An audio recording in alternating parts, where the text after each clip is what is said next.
20th. I will call it to order and introduce the board members. On my far left is Scott McCoy, who is an alternate and will be sitting on a case order 2 today. And Chris Whalen is next. Kurt Spalding, Senior. I'm Ben Nelson and Tim Baird and Herb Heller, who's the selectman's rep for this. Sitting in for Jeff. I was going to be sitting in for Jeff Kessler. Okay, the administration folder.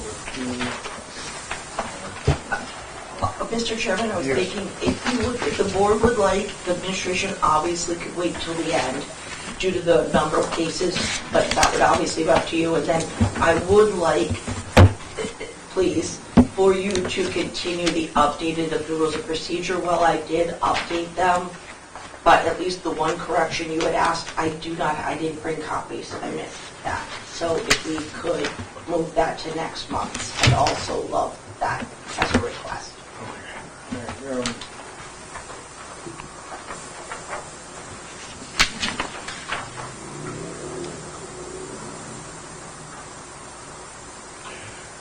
Okay.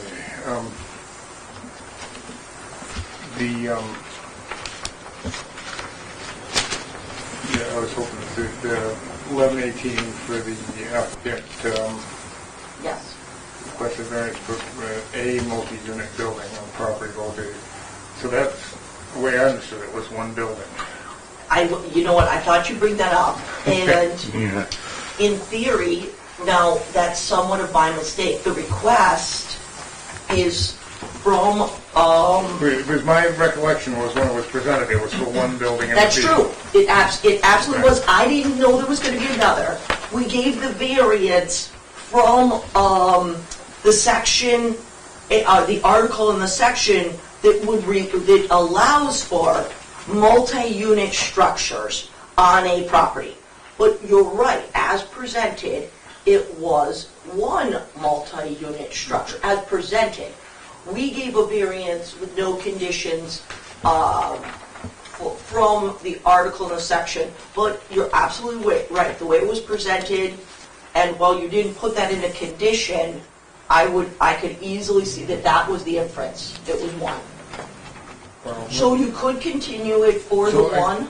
I've heard through the grapevine that there's talk of more than one. There is, it's already been approved through the planning board and the conservation commission. However, if you don't, one, give an extension to the variance, that second structure, it's all moot, or you could give an extension to the variance for the one structure that was presented on Cross, and not the structure that has been recently presented on Central, on the same property. Okay. And that was approved last week by planning board and the week prior by conservation, the second structure. That doesn't mean you have to, right. I mean, draw this from the board. This was, what, 2 years ago, a year and a half? Yes, you have the date right there on the bottom of your signature, the date of, 1921. So it's been a couple of years. it'll expire this September, the variance. You could also let it expire. Did we kick it down the road for? We've kicked it down the road for Okay. 2 other Okay. multi-unit projects, one on John Stark Highway, one on Well, Briggs. I know, but I thought they were only good for 1 year. 2 years. Okay. The variances and special exceptions are both 2 years via RSAs. I don't know if that's been a recent change, it could be. 2 years is my understanding. Why are they doing this now when it's not going to expire till September?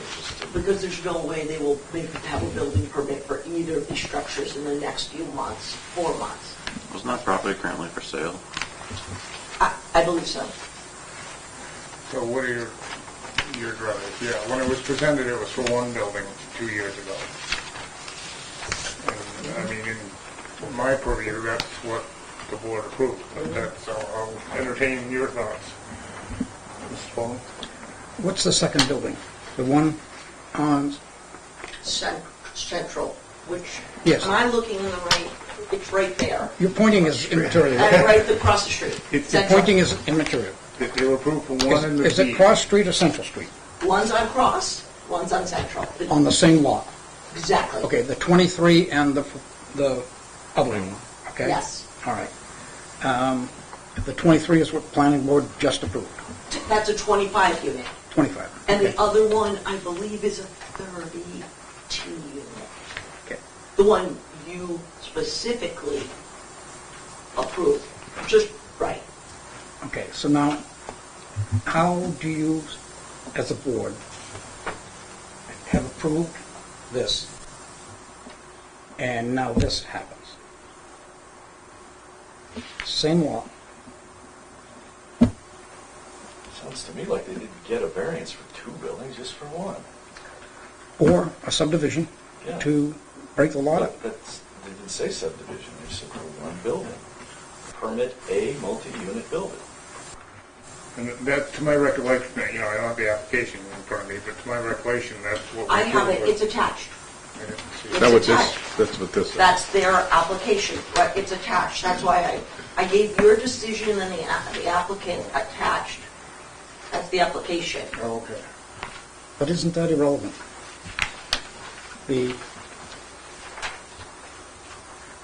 I guess they could make a choice which one they wanted to go forward. But to put the second one, to get a permit for the second one, they either got to get a variance. Typically, when a property gets a variance to allow multi-units where it wasn't even allowed to have dwellings in the industrial zone. Now that it's allowed, in theory, they could add, You can't have two primary uses on a lot. they're the same use. Yeah, but 20 units is different from 50. I agree. So, They're two different streets, same use. So they got the variance to allow for dwellings and Yes. multiples of But- them. 20 units is different from 50 units. It's a different set of facts. I agree. I believe it's 32 to 57, yes. Yeah. So the original one was for 32.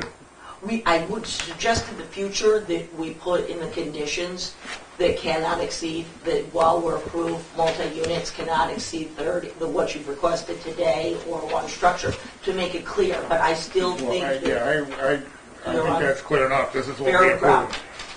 But, we can, I mean, that's So- my thought. Does anybody else have any? The only thought I would have is the fact that now it's changed, we could just not give the 2 years extension and make them, like, To me, the choice is 2 years for the 32 or, well, right, we certainly, I wouldn't think we'd do something that we've never heard on. but beyond that, So we don't have an application before us for the 57 because we already granted the you 32. granted the allowing of right, structures, dwellings, and multi-unit dwellings, right. And because we didn't specify, There's a it can't go cap. over. yeah. Oh, Christina, will you repeat the numbers for me? So, because the numbers seem to be varying, and I want to be firm. Going on Cross Street, that was approved by the zoning board. for town, How many units? well, they didn't ever specify how many units, but the presenter said that the building was going to be 32 units. It's either 32 or 30. Okay, that's it. That's what but the board Okay, got didn't it. put a limit. Got it. Yes. So, that being said, that has already got zoning approval. Yes or no? Yes. It expires in September.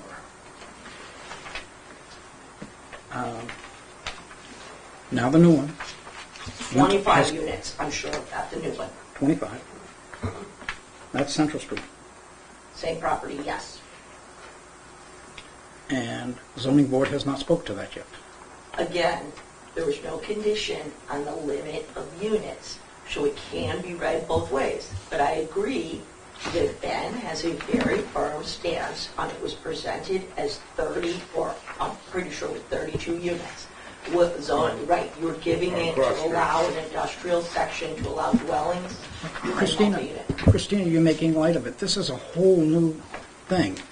either this one is new or that one is new. I'm not sure, trying to make light of it, I'm just stating what the ZBA gave a variance for in an industrial zone without a condition. Or subdivision. Without a condition, yes. But the application's I made agree something. with you. Okay, and I agree with you. I want to make one more point here, that to make it a bit more confusing. Okay. That lot comes all the way from the, beyond the dams, et cetera, all the way down here, Yep. all right? Now, we're talking a large one, then we're talking cross street. Yes. Because it's subdivided by the road In the river, yes. and the river. You mean the, No, it's, oh, yes, yes. we're talking 3 building items here. The Ruger Mill, We have the Ruger, then Cross Street, and then here. yes, in the All right. right. So now, when the road divided that lot in the first place, and it's not been taxed that way, It is taxed that way, 2 lots, 2 separate lots. The it's Ru- taxed as one lot. The Ruger Mill, 169 Sunapee Street, that has the large Ruger Mill on it, that is one entity in itself. The 21 Cross Street, that is, I believe, 8 and change acres, is an entire separate property taxed individually. Okay? Yes. So now, on that property, which comes all the way over here to Central Street, we are creating 2 primary uses on one lot. That would require a variance or a line between the 2, creating 2 lots. You're creating one use, which is multi-unit dwellings. That would be one use, all residential, Wait a minute. Cross and Central, on one property, just because it has it's 2. 2 primary uses on one lot. You can It's do two, it in it's 2 any- buildings, but yeah, we're, It's just 2 buildings, it's multi-unit complex, right. But You I can't, get, you can't build a house here and another house here on the same lot. this was approved for, so if a land was approved for multi-individual, single-family residencies on one lot, AKA a cluster development, and they came in and said, you put a condition if you could have no more than 10, and they came in with 100, no, that would not be allowed. but this wasn't presented as a I cluster. agree with you. All right, so then why keep beating the dead horse? Well, I was trying to answer. Yeah, it was, if we approve a house, a lot for one house, you can't put 2 on it. I do think, though, there should be condition, you should have possible caps. But it was presented to us as 132-unit building, and there was going to be a greenway right down to town for possible walking paths and all that stuff. That was what was And the presented to us. plans, yeah, are still in for that. Yeah. But it wasn't the Main Street. I think that was always the plan, but no, it was not presented that way. Well, that's not, Yes, you get approval for what you present. Is my thought. I don't know if there's any disagreement on that. I agree. Yeah. It was presented as one, and if you put 2 there, you change the plan. Yep. The whole thing. The whole, I mean, I wanted a Ford and God, I got a Jeep. But so, I mean, my thought would be to kick the 1 down the road, and if they're looking for 2, or do we just to keep it? Just- So, if we kick this down the road, I can see them coming back with a lawyer and arguing Christine's point. all I'm saying is, If we just say no, then they gotta come back. absolutely. I just say that, say there was another structure in town that had 70 dwelling units being made in it, let's just call them workforce housing dwellings, and they found space to add a few more dwellings. We never approved just 70. You approved it for multi-unit dwelling. There was no cap on that. It was I mean, presented as Notice your 32. statement presented is as a- singular. I You're- just was using it as an example. Yeah. So that they would absolutely be allowed to add more within that structure. I'm just using that as an example. Not if we approved it for 32, they can't I turn was, it into I was using 70. it another, If we approve 32, they can't build a 70-unit building there. Christina, you're using the singular and it's plural as far as we're concerned, at least me. That's two. You really matter- have, you no have matter- to put it in a condition then that there's a cap on them, because you're approving multi-unit dwellings. You I see, have- like, I see what, I You 100% see what you're saying, Christina, You and have to put a cap. I agree. But what I feel is if you came here and present the case in a certain way, and then suddenly it all changes and you're like, oh, well, this is what we're doing, then you, in my opinion, lied to the zoning board to get what you wanted and then decided, oh, hey, we're actually going to do this because that would have been a harder sell maybe. And I don't see that as acceptable. You know, now if you came back here and say, hey, we'd like to amend this or we'd like to add this other building, does the board approve, that would be different. But other than that, it's, you know, So they're not adding a building, they're yes, taking... they are adding a building. That's, okay. Well, yeah, that's, Spring Street said, the people at Spring Street said, we got a variance, we're going to go 3 floors and add a third Or more. at a second building, we would be like, wait a minute, we didn't approve this. yeah, no, you, That's what you're saying, it's approved for multi-unit, you can just put another floor on top. Well, that could be another discussion. I do think there could be an easy case for that, because you can't do it necessarily on another floor because you have height restrictions, which would need a variance. And they also don't have the parking room. But again, that was also an SE, it was an allowed use with oversight. So again, all I'm saying is that could be a fight. Well, The wording on the original variance says they want a variance to permit a multi-unit building, Yeah. not multiple. in the applicant, An extrapolation on the number of apartments based on that is wrong. Because we make our Can't happen. decisions based on what they bring to us, not based on, you know, if someone comes in with 100 units or 200 units versus 20 units, we base our decision, a lot of it's based on that and the effect they'll have on the community. And for them to change it later, like, What if they were able to change the amount of units within that structure to the all of exact that- same size? Still a no. Because you didn't put a Right. 30-unit well, limit. they applied for 32 or whatever, that was what was stated. When, I mean, I don't know the number, but there was a number stated, this is what we want to build. So that's, in my mind, what we approved. We've gone around the bushes here about 5 times.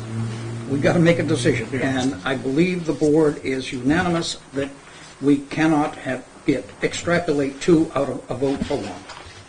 And so, Well, I Mr. would Chairman, agree what do with- you want for a motion? I would agree with that. I mean, if they're building another building in addition to the 32, say they were building a 32-unit multifamily dwelling, and they want to build another building on it, but why would planning approve that if they know the variance is not for that? well, because if we granted them a multi-unit Yeah. building, and they said, That's not what instead we of did. 32 units, we're going to put 57 in there. But that's not what we did. It says right here, to Well, permit a multi-unit building. Yeah, Brothers, is let's kick this down and Do not bring, extend it. I know, I bring the minutes back, which will say how many units they applied for, which should be in the minutes. They went to the board with an amended site plan.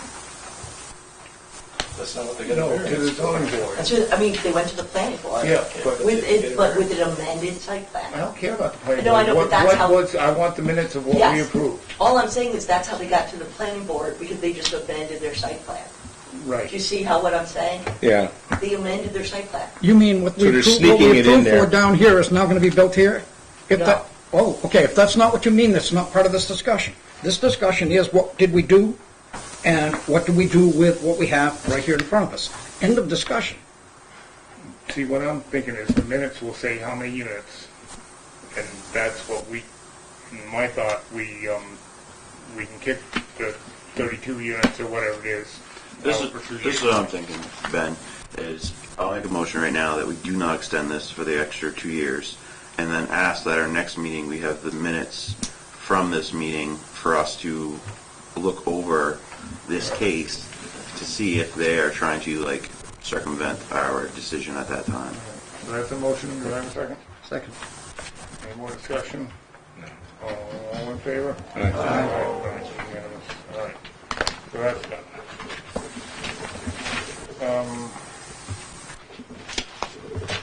And rules of conduct, we're gonna kick down the road. Please, if you don't mind. the minutes of the 16th. And in case anybody's wondering, I'm on the downhill side of a sinus infection. I've been on antibiotics for a couple days, and they tell me I'm not contagious, but this is insurance for you folks. Okay, case. Oh, minutes, yeah. Thank you. Minutes of the March 16th.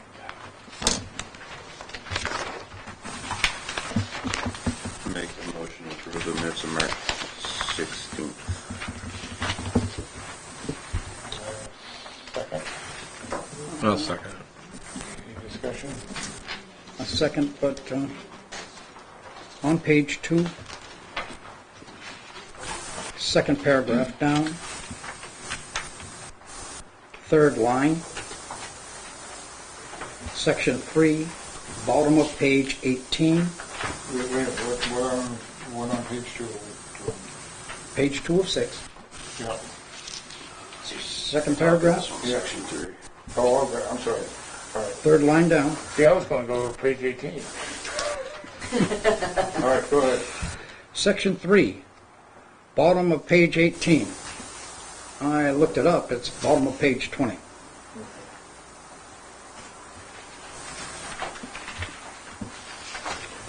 Thank you. Anything else? That's it. All right, so motion made and seconded, all in favor? Aye. Aye. Okay, so minutes. All right, There's no, it says February here too, question mark. I, I thought didn't we defer reading the February minutes to the next meeting?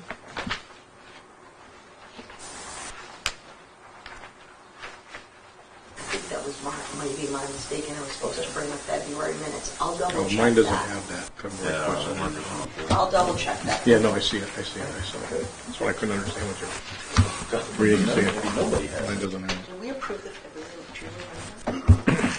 Do you have I'm February gonna question double marks check. on no, yours? no, You okay. got the special ones, Scott, sorry about that. Check on that. You got the short chair and you got the extra there, okay. You start causing problems. I will look into that, because that was a question mark. I didn't know if we approved them last time. So I'm gonna double check. If we didn't, they'll be on next month's meetings. Approval. Case 1141-1, 169 Sunapee Street, LLC owner and John Elizabeth, agent. Requested variance from the terms of Article 4, Section 4097 of the zoning ordinance to reduce the required off-street parking for residential. The property is identified as map 112, lot 32, and is located at 169 Sunapee Street in the industrial zoning district. Could I request one thing? There is an additional paperwork that everyone has in front of them, and you have in a file of a closer look of the parking plan. That's this? Yes, that was not sent via email, so You get that? just wanted to draw attention to I that. have that too. No, it could be separate. Oh, I've got it. So you were being left out. it's all right. It wasn't in the email, right?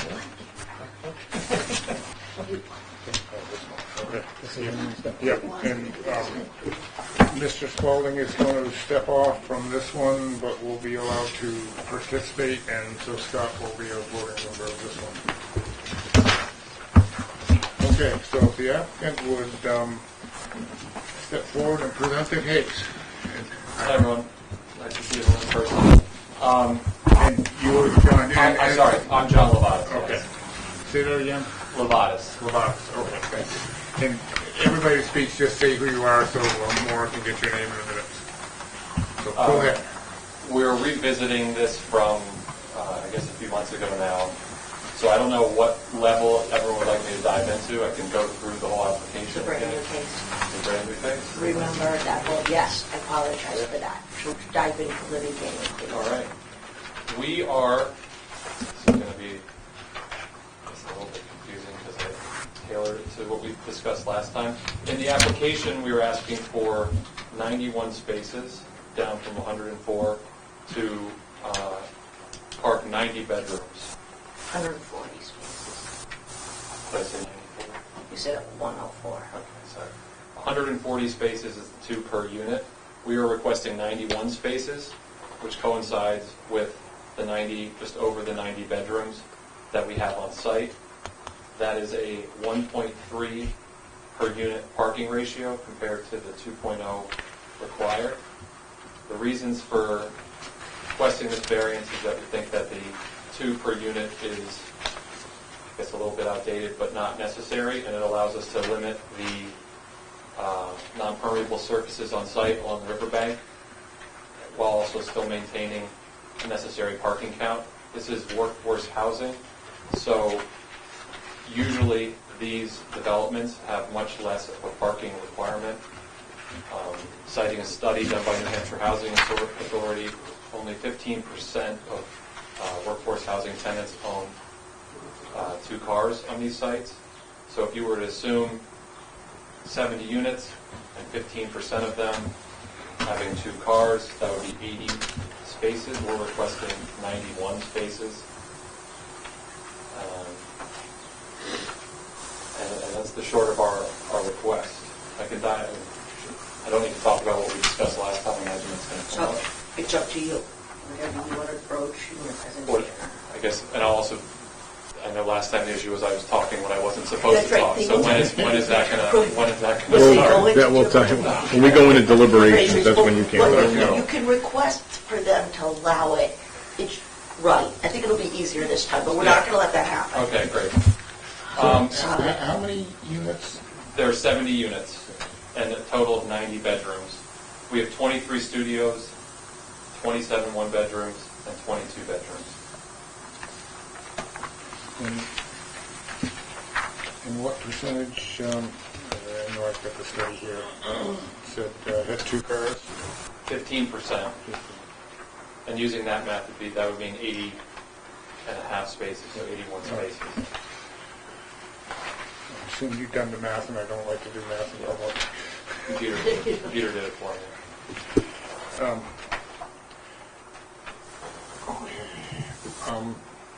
Any thoughts or anyone else to speak for? Anyone to speak against? And you'll get a second bite of the apple and we'll have questions. The statement of the number of vehicles per being the rationale for a variance, to me, falls short. First of all, do we have that documentation that is quoted as part of the paper? It's in here somewhere, yeah. Well, it's a page from it. Okay. I shared the entire study. Might not be in there. Now, somebody else has the floor, sir. You last time got in trouble. While I'm talking and have the floor, you've got to sign for your own good. Okay, we have a page, and Christina apparently has the whole study. The whole page. No. Is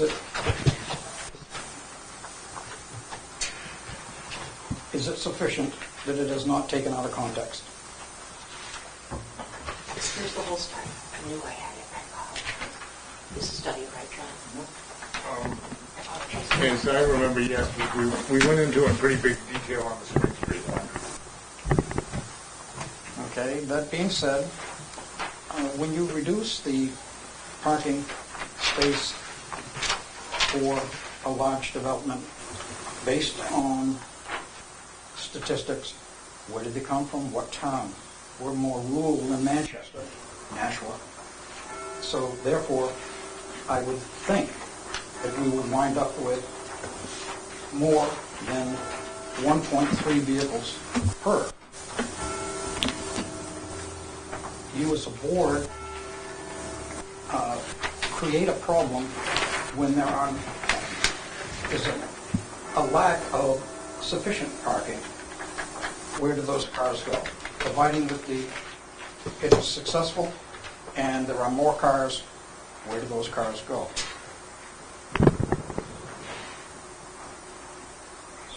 That is important in what you do, because as you give less, then what you're reading gets to be less statewide, because I'm rest assured it's melded in by contractors in order to get a lower assessment, not property taxes, but an assessment of how many spaces are required. The zoning ordinance states what it should have, what we should have, and in one document I read, they would have to go within what is then the shoreline protection area, which cannot be done without a permit from the Department of Environmental Services.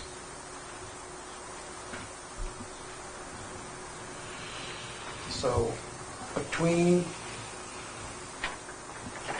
what they're supposed to have and what they are asking for is, to me, not a hardship.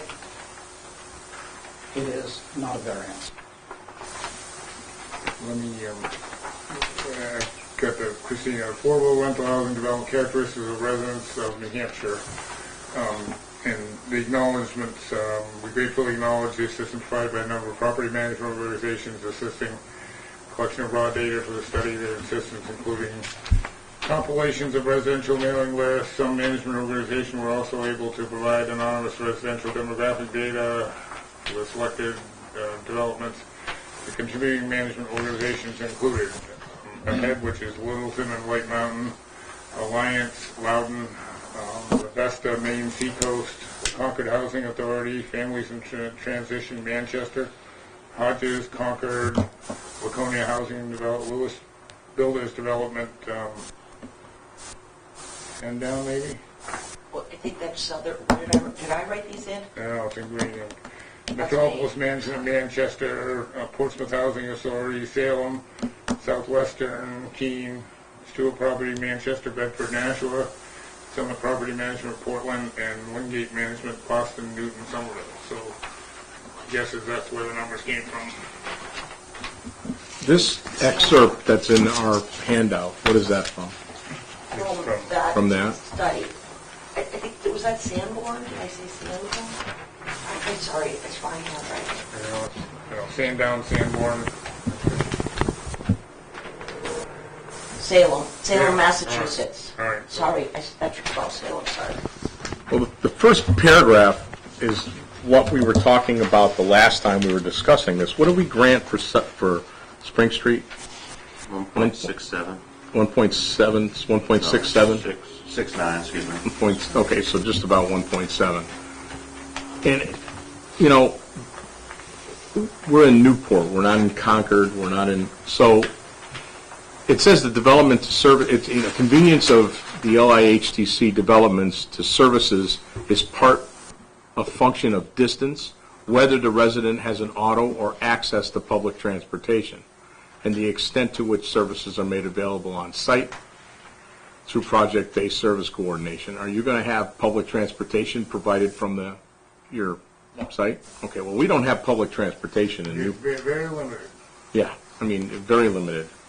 So if you got somebody that's going to work, if you got two people in a household and they're going to work at Ruger, that's fine. But if you got somebody working in Ruger and then somebody working at Dartmouth, they have to have two cars. So they're going to run out of places to park pretty quick. So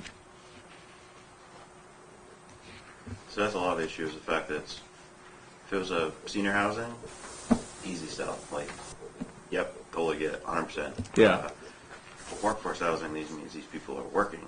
Yes. And if there's more than one person in the unit, it's probable that they will need two vehicles. It's a tough thing too, because depending where you look, like I just looked up on, ironically, it's called Fool.com, but I Googled it, and it said like the average amount of cars per person, per household in New Hampshire is 2.5 cars per, which, same thing, where's the study exactly? So even at 1.69, you're going to have like a standard sized car and a smart car. And a lot of that, I think, probably is, there's a lot of kids that, you know, there's a lot of adult kids living with mom and dad still, so that's probably single-family residents pile that up. Right. Raise your hand. Yeah, go ahead.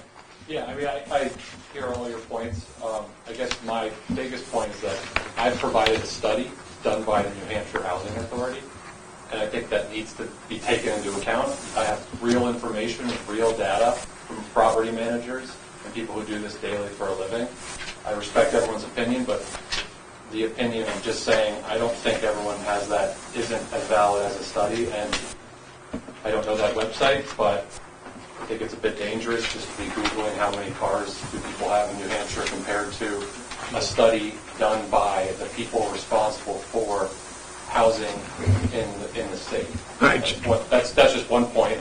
But, and a counterpoint to that is you're presenting a real study from Concord, Manchester, Laconia, Salem, Mass.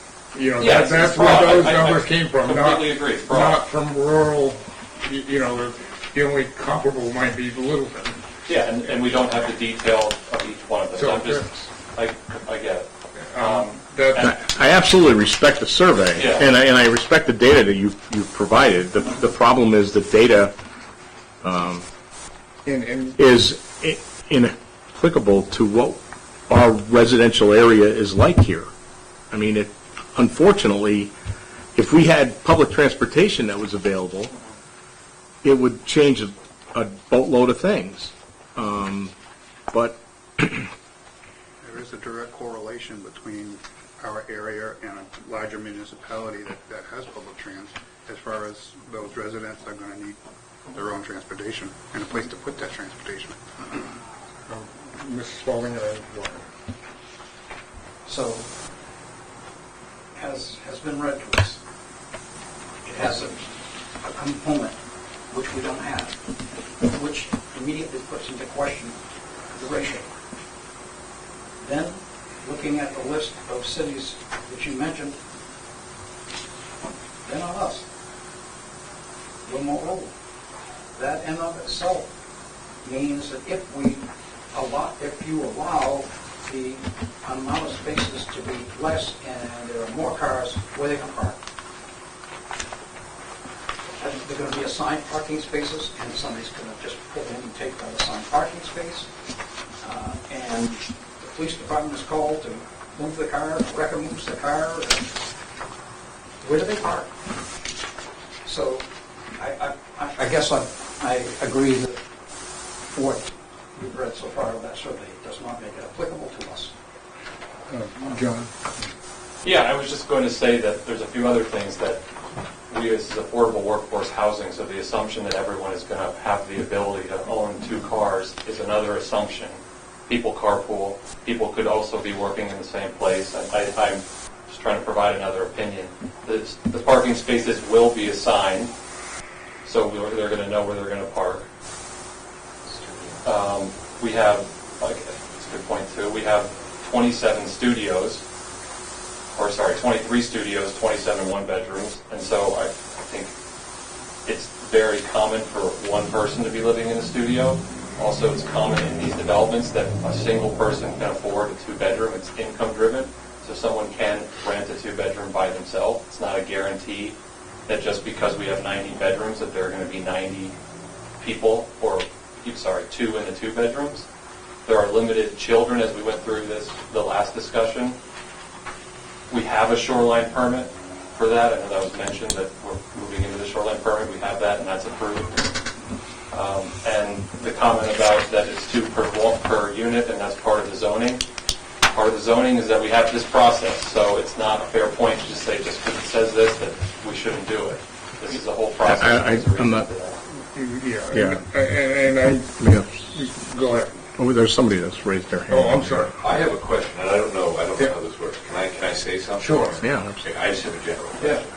So it's, what, 90-something parking spaces currently or something, and 140, that's what we need, and there's Required. required, and how many are there? There's 90, Well, we're asking for 91, 91, yes. okay. The plan, we haven't even gotten to the plan, it actually shows 100 plus 10 to get to 110, because that's what we agreed to last time, was 110.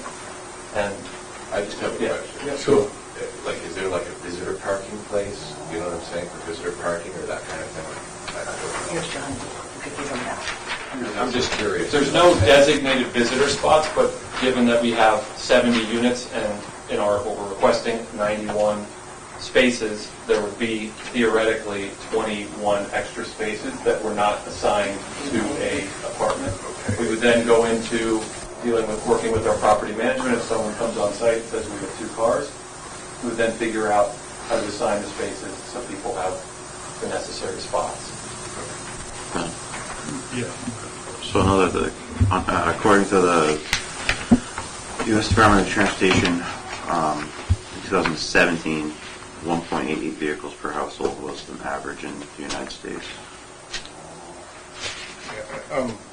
And we have varied from our parking, you know, you're right, that's why we're here, we can make or not make variances. Where I'm coming from, I think this is pretty similar to Spring Street, we varied Spring Street to 1.69. I would be happy to be there. That precedent has already been set, Yeah, so. and we hammered lots of these same issues and stuff with, you know, you've got a study from 2017 that has more, you know, that's real, and things are not the same in more built-up areas, and I understand cars are expensive and not as many people have one. So you would be assigning 2 or 1 parking spots per unit? Yes. So, 'cause I plow snow, and some of the smaller, quite often there's 2 cars and one they're working on. You know, or 2 cars and a boat, I or, don't think they allow working on. Yeah, there won't be people working on cars, and there won't be And- loads. and another thing is parking lot size is, since 2017, God, how UPS, I know, UPS and FedEx and the Postal Service delivering Amazon, there's a lot more traffic to and fro than there used to be, and they take up spots when they're there. I did give information directly from the town on the vehicles registered in Vermont as of, in Newport as of 2021, the population via the U.S. Census Bureau in Newport as of 2021, and it also gave direct information from the town clerks of the vehicles registered in Newport from 17 to 21. It has increased, however, we have never had workforce housing, so that's not in my stats, but I did give those for you to review. So that's in And here. those are directly, yep, that's under, it's like, I signed it, it's the 2 last pages. I gave direct information from our town clerk and U.S. Census, and I've got a bib, so you guys know where I got it from. I have a bibliography on it. But again, we have never had workforce housing. So this is mostly single-family dwellings or the smaller multi-unit dwellings we have. I think there's up to 16. I think we have a 16-unit apartment Yeah, complex. but Yeah. Christina, this population's men, women, and children. Pardon me? The census is men, women, and And children. that's how it's all done, even the population in the state, it's done for all children, a population of everyone, not a Yeah, but this is not per unit, it's No, that's per just, capita, yeah. yeah, that's just numbers. so it's- yeah. Yeah, I did the percentage, not per unit, it's just how many people, Yeah, but that's, I mean, so if we're talking 1.4 and including kids, Absolutely, Yeah. right. so per adult, it's, Right, if you took away 25% of that population, you'd be pushing near 2. right, Absolutely.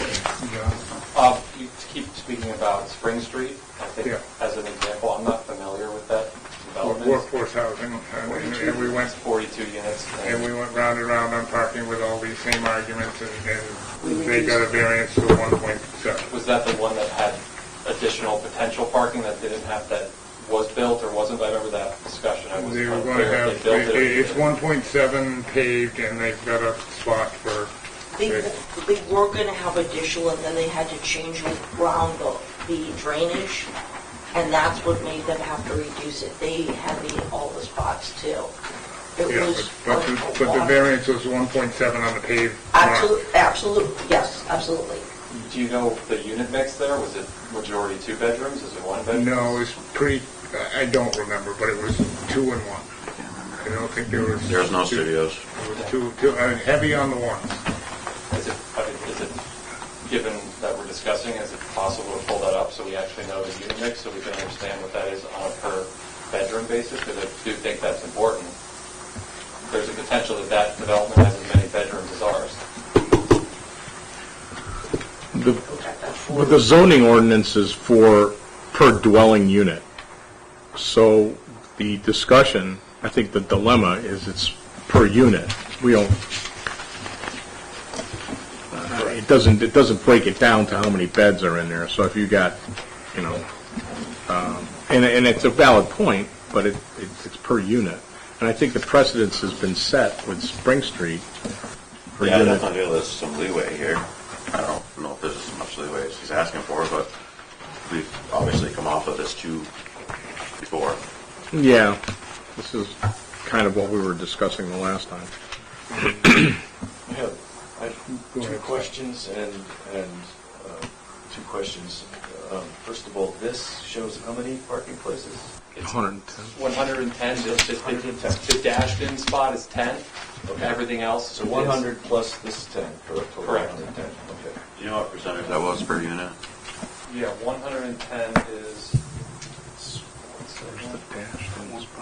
1.57 per unit. That's what we did last time we talked about it. Yeah, that was what was discussed last time. Right here. So my next question is, you're talking about 91 parking places. This is, so you've got, I'll go with my second question, which leads me to the third. 91 parking places for 90 bedrooms. Yes, So you're assuming one person per bedroom. yes. Well, that's, are you going to limit somehow the number of people per bedroom? Yeah, there's a whole leasing process. It's not, 5 people can't live in a one-bedroom. No. You're talking about a one bedroom, so what about a married couple? That's 2 people per Yeah, bedroom. okay, I get what you're saying, yes. So, And the 91 matches the original application from 2 months ago. I just want to make that clear. understood. I know that we progressed from that, it's just... Because you talked about a studio apartment, which has one bedroom, but could have 2 people in it. Yeah. Okay. So you're saying your 2-bedroom apartments cannot have any more than 2 people living in it, or can you have 4 people living in it? Two persons, 2-bedroom. I don't know that answer, but I imagine if there was a couple with a kid, that 3 people could reside in there. Understood. I'm thinking adults. Yeah. So I'm not, our property management handles the leasing, and there's New Hampshire Housing Authority requirements. Right. And I don't want to say anything that's not true, but I would highly doubt that they would this is all income restricted, and also you have to verify. So if 4 people are living there, their income is 4 times that, and so they wouldn't qualify for that. But if there was a child there, they don't have an income. So you're limited by a 1-bedroom, you can have a gross income of a certain amount. 2-bedroom, that goes up. So rough math, if you make $40,000, and this might not be the right number, if you make $40,000 and you're single, you can afford that $40,000 unit. As you add more people and more income, you can't take that same unit. You've got the band increases, and you have to then take a 2-bedroom or higher. So under no circumstances could you have a 2-bedroom unit which has 4 adults in it? I would, again, I'm not the expert, I would say no. Well, You could if 2 weren't working. And that's where I don't know how that. Yeah. You have to work to. Yeah. The observation is made that 91 parking places for 90 bedrooms, which to me says 1 parking place equals 1 car per bedroom, but that may not be the metric. Yeah. That's the observation I made. I hear you, and with this economy, there are more people bubbling in, but I can see you're arguing working people, but probably more likely would be a 2-bedroom with a 17-year-old, kids don't fly the coop at 18 like they used to. Yes. The Spring Street project, has 60 bedrooms, 18 two-bedroom units, 24 one-bedroom units. The total comes to 60 bedrooms. We gave them 1.69 per Per dwelling? unit, Per unit, dwelling unit. per dwelling unit opposed to the 2. I don't know though how, if that helps. Oh, yeah, it does, it Anyone. does. It- 71 spaces. They did ask for less. They asked for 1.5, and I think you made them add an additional 8. Now, are these spaces 10 by 20 or? Yes. That's what it shows on the Yeah, map. tell me. Well, and that's another thing we did for them. Well, that's not what we did. That's what the planning board signed off on, that was. We couldn't No, change. that's what we signed off on. It's town-wide, yeah. It Yeah, the was- planning board signed off on 18 by 9, because when they came back to change it, we said we weren't going to touch it because the planning board already signed off on those Well, no, we spots. had signed off. It was in the original application to us, and we didn't. There wasn't any application, it's on the plan. Yes, it was on the plan that they gave us, yes. But that's planning, not zoning. Missed by the process. Right. But that's a planning thing, the size of parking spots. We only tell them how many spots they have to have. Planning's supposed to make sure that they're the proper size. But that would make a difference. Yes, John. John is that part. The Spring Street, just to add another piece of data, 71 parking spaces for 60 bedrooms is 1.18 per bedroom. At 110 spaces, we're providing 1.22 per bedroom. So if you're going to think about how many people are living there with the bedroom discussion, at 110, which is what we agreed to last time, we're actually providing more spaces, more parking on a per bed basis than the other development.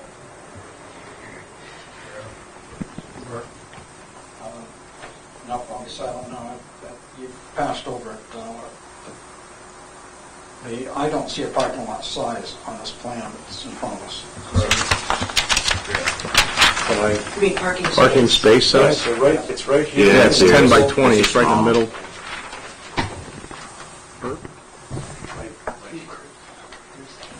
And I think we did tweak the one at Snell's because they were heavy on studios too. We were 1.5 there, right?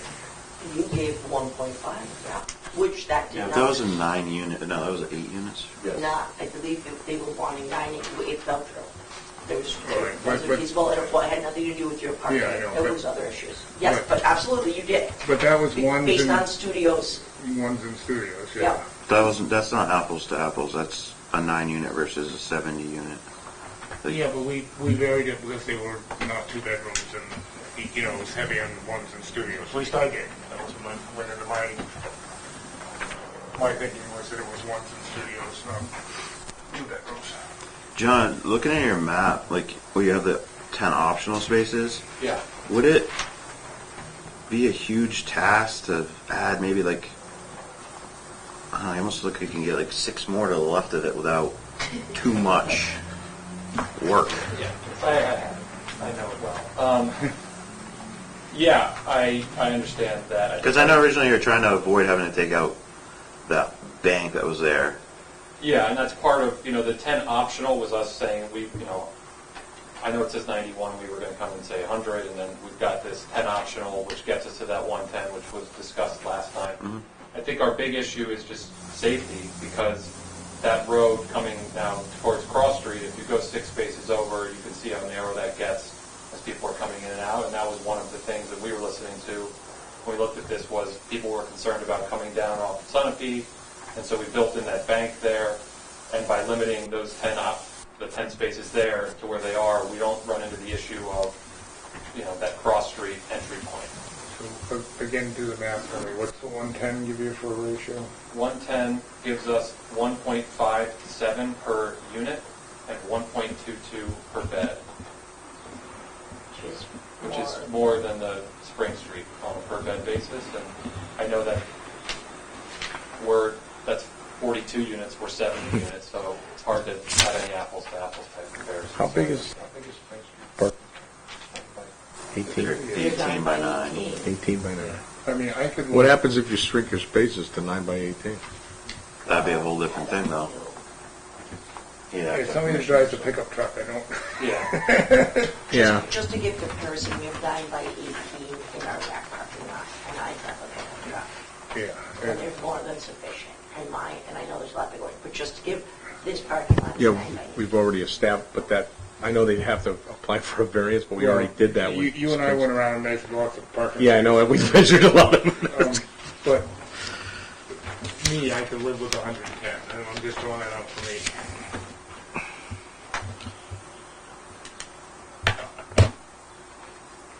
So the 110 comes out to 1.57 per unit? Correct, and 1.22 per bed.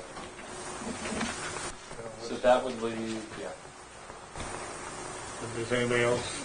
Well, you're 110, whereas you need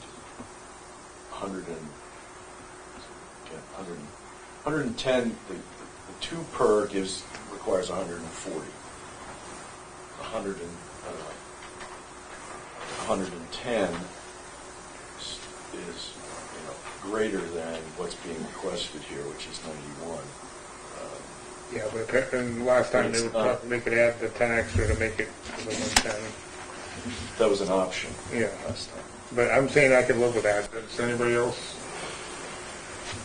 I mean, I think the 2, with studios, the 2 is,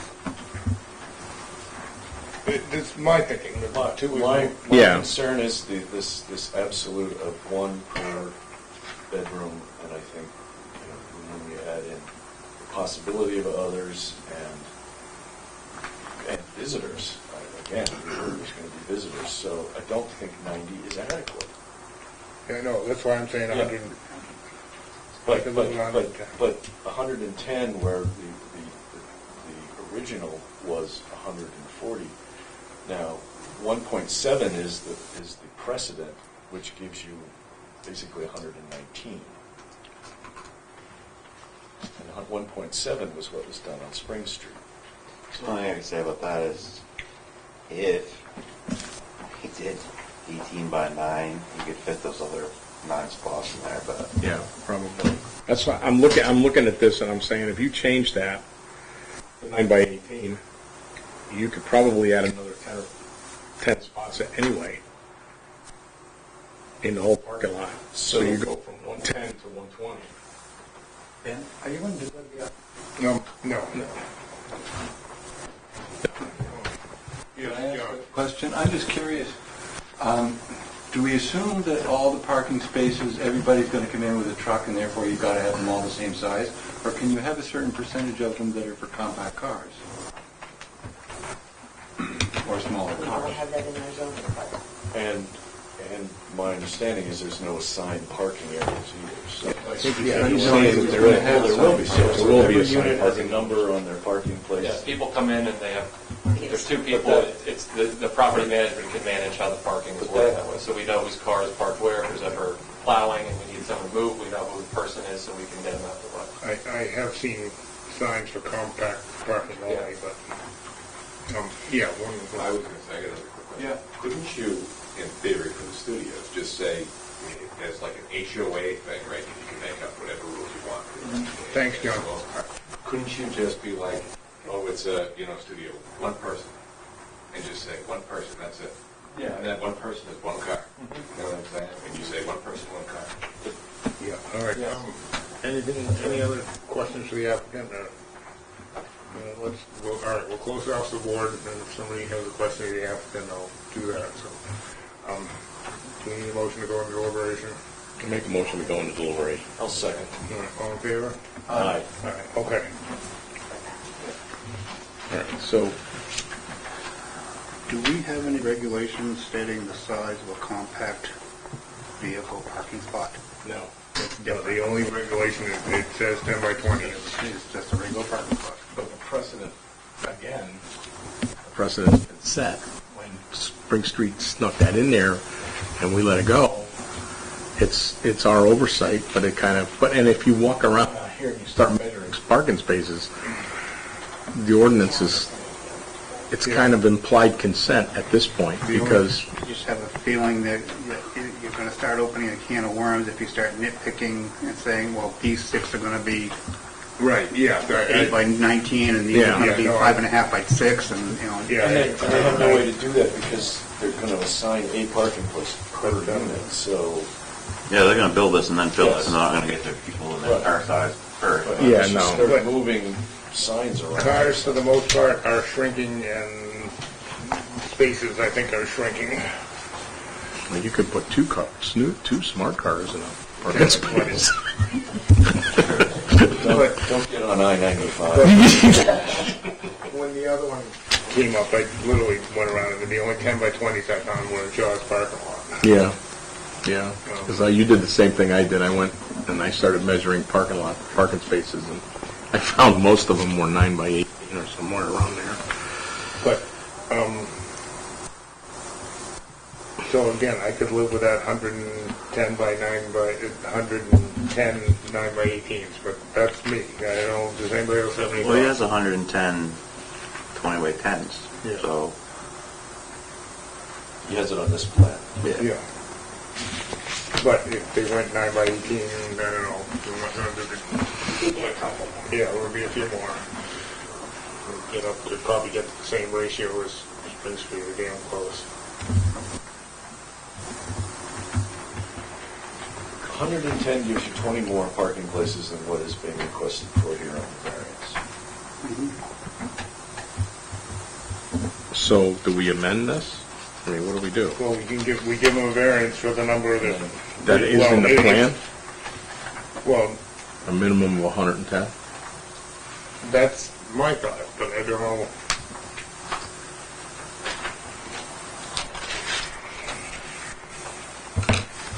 Because the variance application is for 91 parking spaces.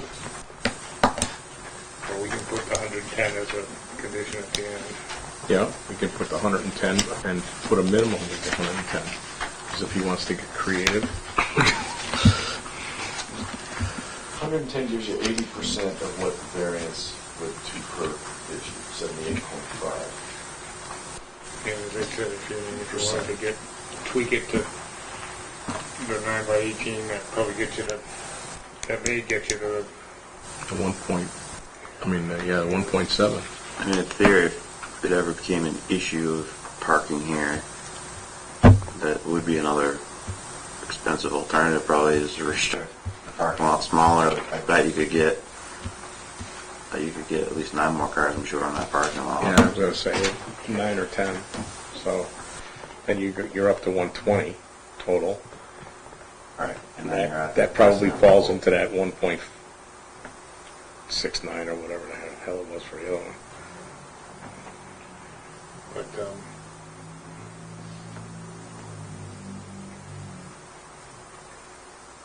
I would, and I don't know if we want to micromanage down to the size of the space, but I would, No, I wouldn't say. I would say just say- a minimum of 110. right. And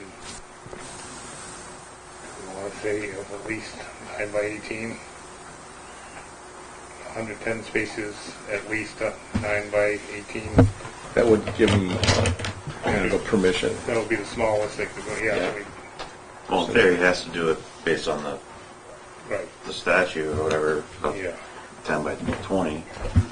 But if we specify it, We do have a 10 by 20 ordinance. Yeah. Sadly, the rule, because with this plan, he can make them 110 We fit. have a plan presented to us Yes. with 110 That's spaces. fine, all right, all right. Exactly. So we'll go through them with that at the end, we'll plan on the 100, approving this plan with the, Because I'm thinking that worst case down the road, a couple years down the road or whatever, if it becomes an issue, then I think you can come back and be like, listen, this isn't working as well as we thought. If I could do 8 by 9, I can get an extra so if I was whatever. sitting in his shoes and I went around the neighborhood, if I went around the town, started measuring parking spaces, and I found most of them 9 by 18, That still doesn't give him permission to break the law because everyone else in town's breaking the law. including the town hall. But seriously, in theory, yeah. if I you all speed guess through not. town and I don't, it doesn't make it okay for me to speed through town because you guys are doing it. That's not our job here. No, and Now, if he was asking for 8 by 9 parking spots, okay, now maybe we set a precedent, whatever, but, Well, that's why I was floating to putting it in there. It does seem to be the standard. Would it be prosecuted is the issue if you put it in the little smaller spots? That's the issue. In Hanover, yes. Here it is. he's still, yeah, but he's technically still could be, and he can make the argument that these other places aren't, and then the judge could just be, okay, well, then these other places need to conform to the Well, it comes rule. out of my department as a Right. prosecutor. That's your right. Right. Right. It's tricky. I just don't want to be giving up more, setting more precedent, so that down the road, more and more people are like, well, you've been given 18 by 9 to everybody, and you've been, given less spots, and I'm like, you just open a can of worms. Before we know it, we're sitting here, and it's like, yeah, you can have, 100 units and 50 cars, like, Well, let's, do we have a planning board rep anymore? No. That might be something for the planning board to Look at and to change zoning. right, if at. the town wants to change it to 18 by 9, okay. I would float that to you for the planning board to look at as Or see what, what a New Hampshire stat is typical now. I don't know if it is, I would think if it's a slightly smaller than our, I would think, could be wrong. whether we want to stick with 10 by 20 and stay with the 2. That would be something that the planning board. Oh, that could be looked at too, yes, I absolutely. don't know if I want to admit to this, but I do sit as the alternate on the. Okay, that would be something for them. So, Herb, We're looking for guidance.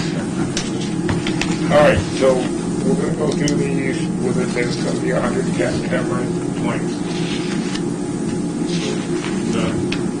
Everybody? yes, All right, let's start with one. That's for the, further plan. Right. Yeah, including, yeah, including the dotted section.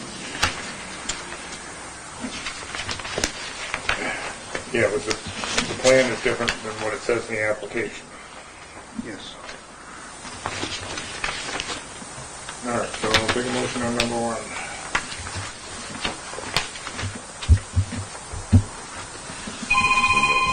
You guys have the sheets in front of you for variances. It's like granting the variance would not be contrary to the public interest because it would be similar to other projects that we've approved in town. Have a second? Second. Okay, any discussion? All in favor? Aye.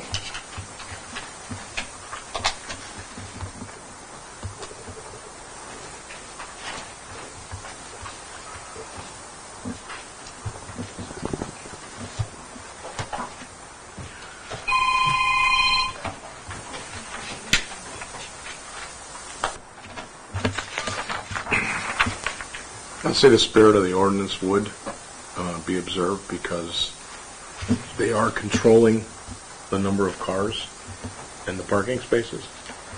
Are we finished deliberating? Yes, yes, So John, you're taking applications, you are controlling how many people, if somebody comes to you and they're within the price range and they got 2 cars and you don't have room, I mean, that's obviously your property management company's gonna handle that. The reality is that might result in them not wanting to live there. Okay. And so that's, I guess, a risk that we're taking that we think the parking will support it. But if someone doesn't have enough space for their cars, they don't live there, that's an issue for us. okay.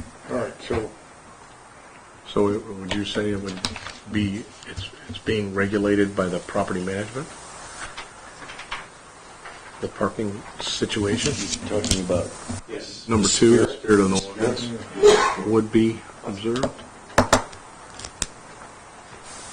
yeah, that's similar to other, And similar to other properties that we've approved in the past. See number 1.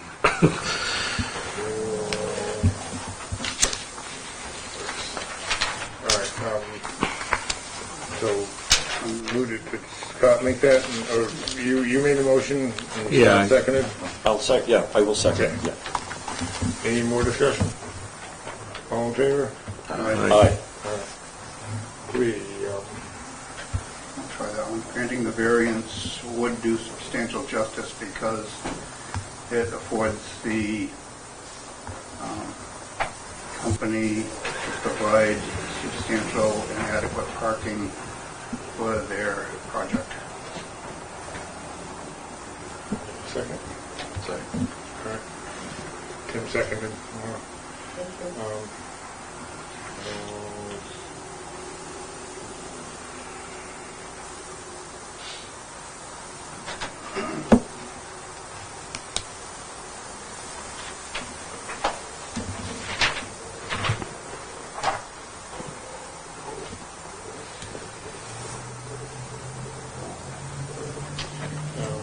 All right, for property values. Motion, for the following reasons, the values of the surrounding proprietors would not. Excuse me, Mr. Yeah. Chairman, is there a vote? Oh, all in favor? Aye. Thank you. Thanks for keeping us honest. For the following reasons, the values of the surrounding properties would not be diminished, would actually increase because you have a vacant building that will be fully utilized. Yeah, property would be finished. Property will finish, yeah. I'll second that. Any discussion? All in favor? Aye.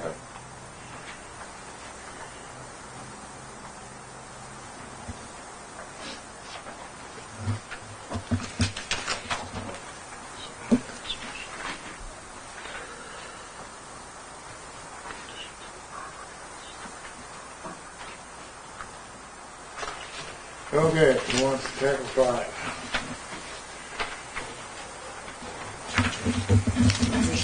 Okay, we don't have our specialist here.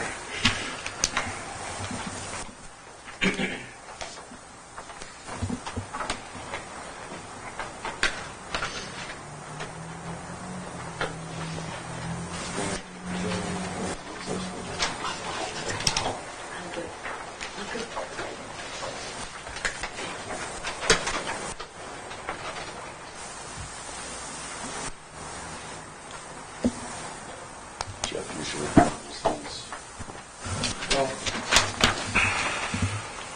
Special conditions of the property that distinguish it from the other properties in the area. Denial of the variance would result in an unnecessary hardship because it's the On his, he did B, explain how the criteria in the subparagraph are not established and unnecessary hardship will be deemed. to exist if, okay.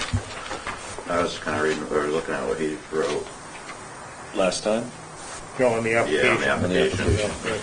He went under B instead of the A with the 2 part. Well, but I think we do Property A, is though. unique No, to we an can do either historic one. designation. Yeah, we can do either one. It's just a matter of what fits better.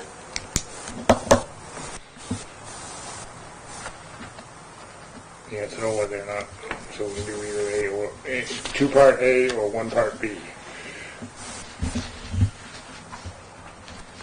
Well, it all boils down to adequate number of parking places will be provided by granting the variance based on the deliberations and the condition that we will add to the end of it. Is that sufficient All right, to be for B? yeah.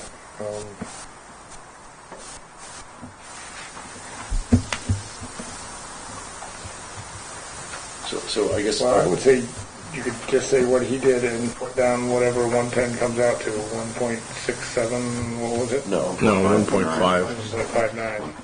Yeah. 5.7. For so many studios, which is an oddity for houses or Yeah. dwellings around here, just having, typical dwellings have multiple bedrooms in Newport, not no bedrooms, which is what a studio has. In theory, there's no bedroom. That's what a studio is. Right. You sleep in your living room. That's what I would think would make it unique. Where you recreate in your bedroom. Or lounge in your bedroom. If we're using the Cook there, 110 too. divided by 70, it's 1.57, 1.6. All right, So, yeah, let's go and believe that 1.57 unit accomplishes. So somebody has to make a motion. So what do you want to do? You want to take basically what he wrote? well, just, how about, I'll make, for B. due to the fact the high number of single-family or single-bedroom and studio apartments that we feel 110 parking spaces is adequate for this unique property. I'll second that. Good. Makes sense.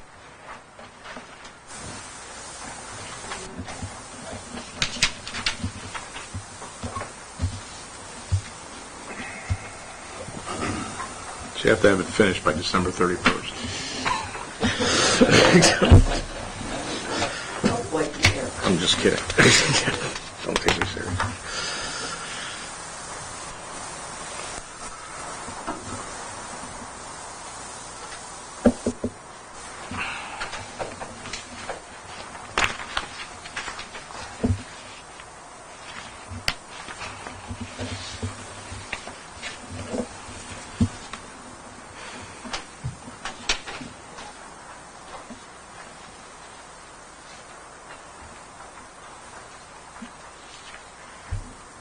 All right, so I put, due to the high number of one-bedroom and studio units, we feel that 110 parking spaces are adequate. So do we need to add that as a number of the condition if it's right in there as part of 5? Well, your condition of 110 is strictly linked to only 70 units, so they cannot add. If you want to be extra safe, I would put you cannot add, because if you add another unit, they should Based on add plan- 1.57. Yeah.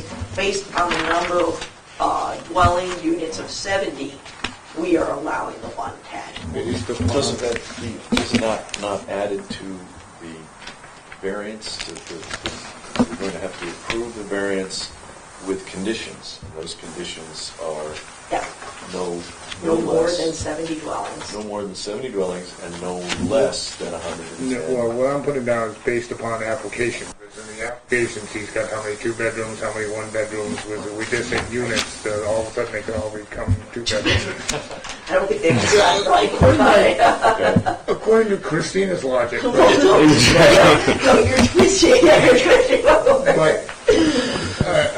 but as per application, which has the number I of think you units. should put some conditions, yes, on it, and not have So- no conditions, absolutely. Per plan applications. And Yeah, that's what, I mean, we feel that 110 parking spaces are adequate based upon the application. Yes, the exact Can we site plan. put no less than? Well, first, Yeah, go ahead, I'll sir. second this. You made a motion on B, number right. 5, Yeah, 5B. 5B, which I will second. Yeah, and then if we'll vote on the whole thing, if you want to throw another condition on there, yeah, all right, so that's, I made it, you seconded it. Right. All in favor on 5? Aye. Okay, now for the whole application.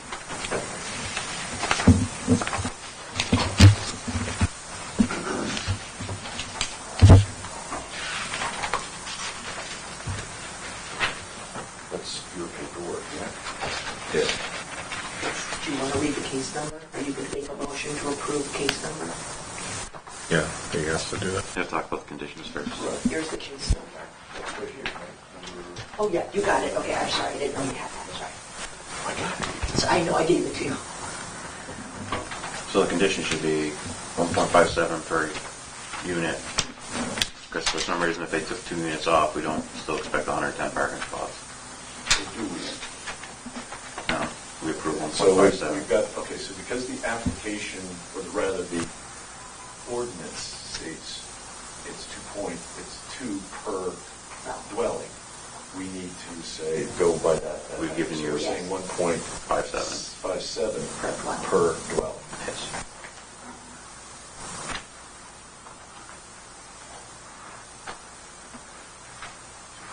No less than that. Right. He's welcome to do more if he wants to.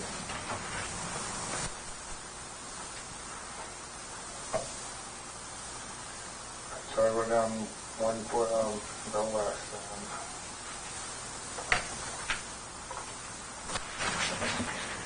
And 1.5 parking spaces per unit, 57. 570, yeah. Per dwelling unit or unit, whatever. Per unit, I mean, that's, got to So it's the granting of the variance with that condition. Yes. Christina, according to your notes here, that the fire chief still needs to approve the new parking lot configuration. I would assume afterwards, now that we've decided. Absolutely. If he did not approve for safety reasons, which I don't foresee this would never pass the state fire chief or fire inspection that is going to happen on this structure besides ours. So if things had to be moved around due to safety, it would get reconfigured with still 110. Not that I foresee that. This was injured. Who's the Roki. engineer? That woman. No, it's John Roki. Oh, John did. Again, if there's any issues, for safety, they would have to reconfigure it. Should that be?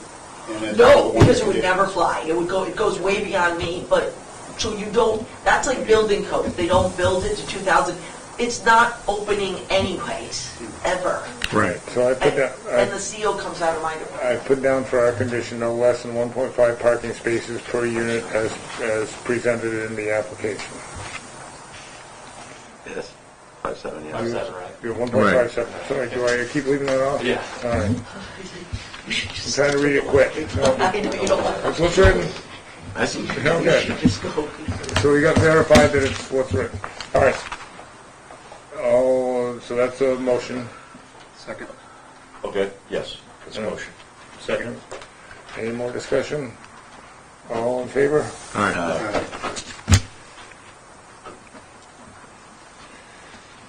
Keep double checking the date, and I suppose I shouldn't. It's 4:20, been yammering about it all day on the radio.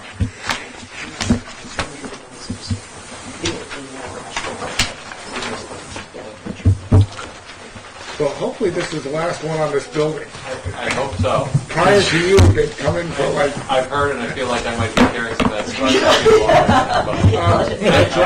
I understand it well. We're trying to buy the building. so. You should see their plans. They're very pretty. you know. Thank you, I appreciate it. Well, you're welcome, and glad to see you get All right, started. welcome back.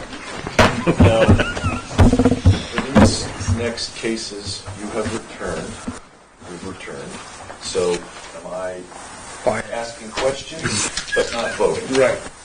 That's, Am I I mean, that's the way I would, yeah. And we let Bert participate, and so, yeah, people may participate but not vote. That's why. I have no voting power, but I can ask all kinds of, You can be heard but not seen. well, I don't know if I shrink any farther down. Okay, hopefully we'll pick up speed, but you never know. Case 1144, Scott Stanton requested variance from the terms of Article 2, Section 206.3 of the zoning ordinance to reduce the required 200 linear feet of road frontage. This property is identified as map 231, lot 22, and is located at 416 Bradford Road in the rural zoning district. So, Scott, okay. Scott, stand up. So do I stand up to this or I sit down? Either way, Either just way. identify you. Either way. So you're, I'm Scott Stanton. okay, yeah, no, we're not that formal. Okay. So basically, if you just kind of want to go through your application and what you're trying to do. Okay, so basically, do you want the complete version? You want the short version? What do you want here? I would be all right with the short version, and if we have questions, we'll ask them. Okay, so the short version is this. I've got 17.26 acres. And we have a map, And yeah. if you look at the map, there's two sections of road frontage. The first piece, the bigger piece, is where I'm putting my house, which is approved for, no big deal, that's all set. The second piece, which is this piece right here, is the piece I'm talking about. I'd like to separate this piece right here into a separate lot. It's 1.34 acres and change. The rural zoning code is, I think, .93, or it's .92, it's just under an acre. Doesn't make any sense to me, but it's just under an acre. I have 184 feet of road frontage, 16 feet short. That's the short version. Okay, so it's just, you want to separate them where the dashes are here. Yeah. And that's Literally. 1.3. Yep. Clean cut. Instead of the required 200 via the zoning code.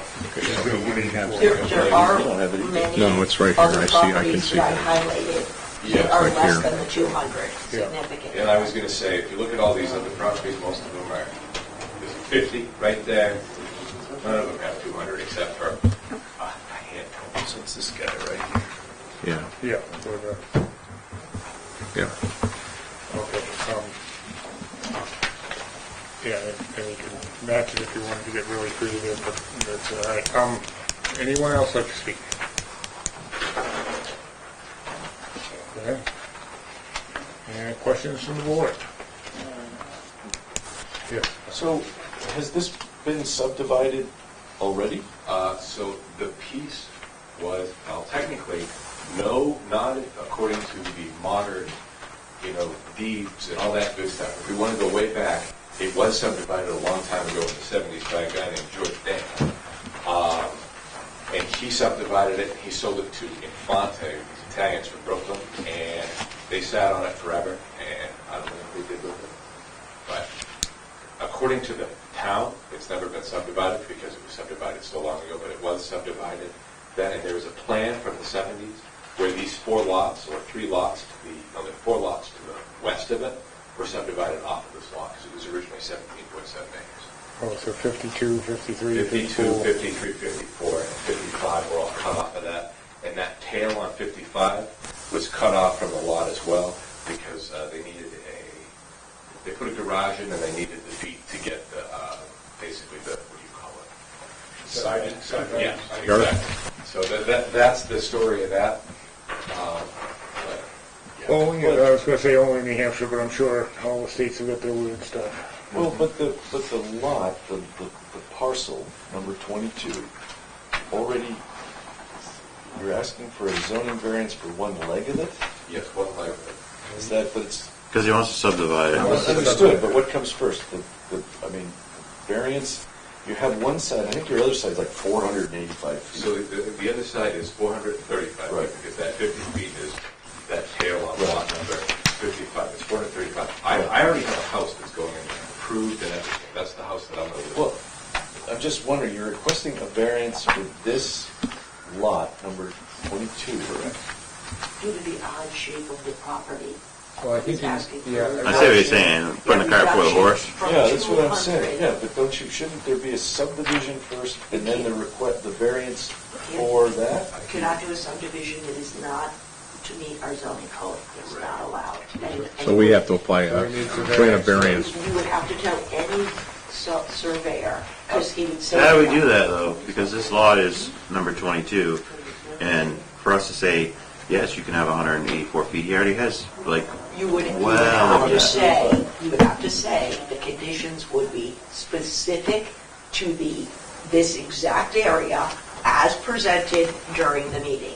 Because in theory, he's on this side, Yeah. he is allowed to subdivide. He's looking at for this specific section, for the reduction. You could even say, I don't know if that's east-west, which the you would say far- the the east. second leg. Eastern leg. The Eastern second leg of Bradford is the only section that there's a reduction.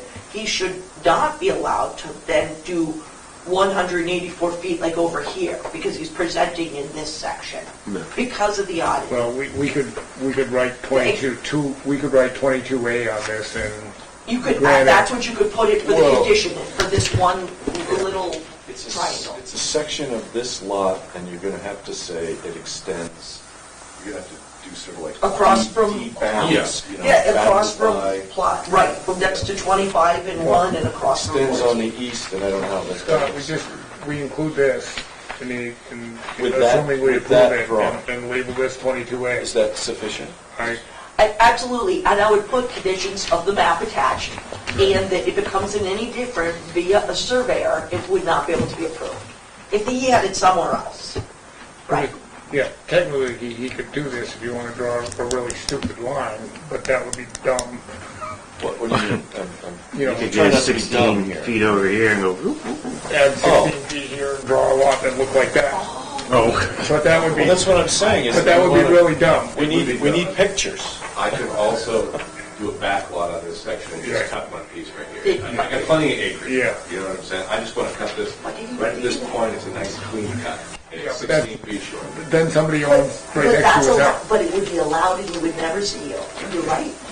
But, but that, this is the cleanest way to do it, I think. Okay, but you have to have some Right, Yeah, well, that's what he's doing. He said visual aid. Yeah, that's boundary what of I mean. 25. Yeah, all right. I would write 22A and include this map. And I would say in your notes, see a map attached as one of the conditions. And I think you've talked to your neighbors between this meeting and last meeting. Yep. Okay. Because they're not here tonight. No, well, I was gonna say, there was a miscommunication with like the map and stuff, and I was in Florida and on vacation, and I tried to come in via Zoom meeting, it didn't work, so I called, because I was watching the meeting, I called Caden, who's the guy who would affect the most, he has those 3 lots Yeah. right there, and I told him exactly what I was doing, and he's like, To anybody out there in TV land or something, the smartest thing you can do is talk to your butters before the meeting. And they weren't, they were just wondering what was going They on. just wanted to know what's going on. Yeah, and, all right, any other questions from the board?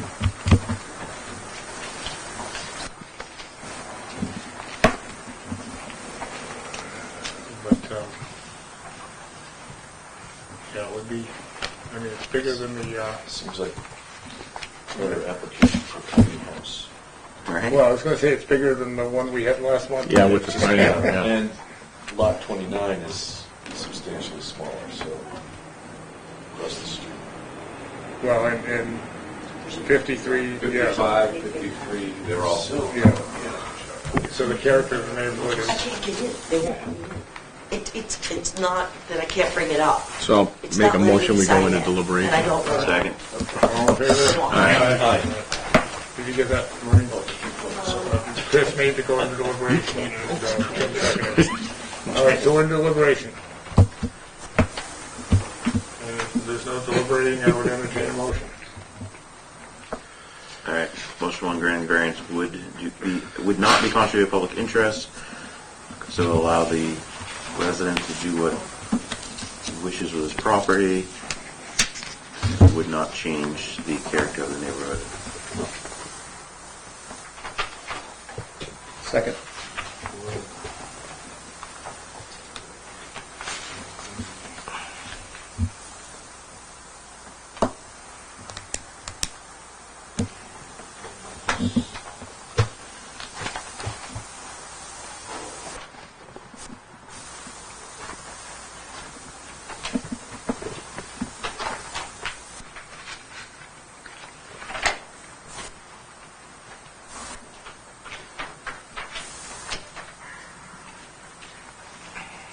All right, so Tim made it and Herb seconded it, not Herb, Bert. Chris seconded it.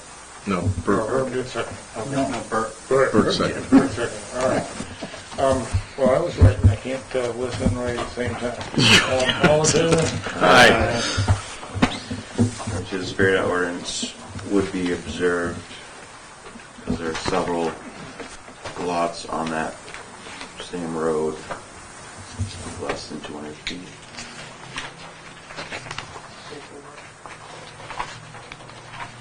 Second. Okay. Tim and Herb, all in favor? Aye.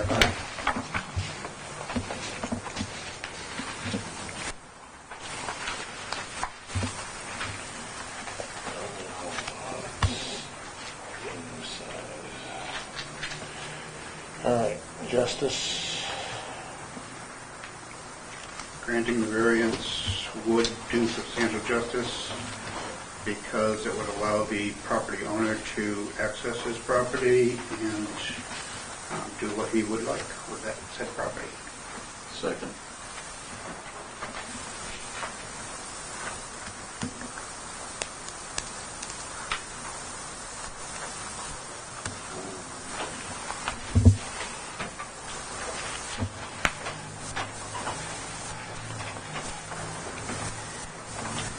that goes to allow for the property owner to create an easily accessible lot.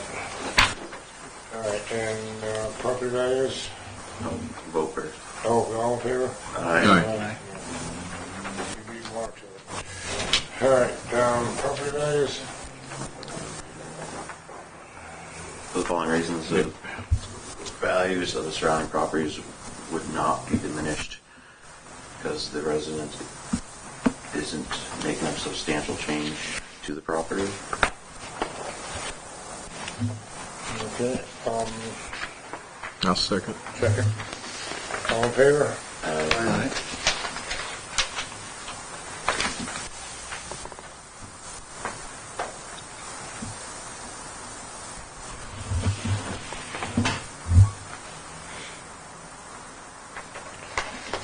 Yeah, I guess it's like easier on this one, but I don't know. I think that the difference for the fifth one is the odd shape of the property makes it different than typical lived up subdivision. Yeah, that's why I was thinking B. Yeah, C, D it's here. such an odd shape, it's almost unusable for children. Yeah, somebody wanna?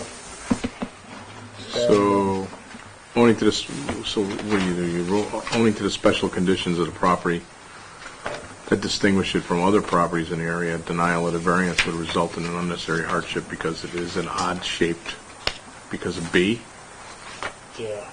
because it's an odd shaped parcel of land, and subdividing would be the best use for it. Second.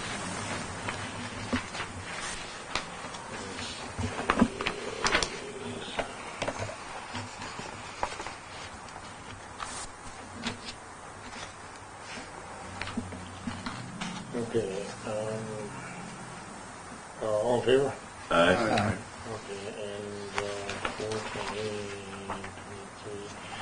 23. And then on the original, if somebody, Make a motion that we, Excuse me, yep, before you move away on, the proposed use is a reasonable one? Is that covered? yeah, he just went with B instead of A. yeah, the odd shape of this property make this a reasonable use, or a reasonable request So that's third. for B. Thank you. So make a motion we grant the variance, case 1144, Scott Stanton requested variance. Do we have to read that?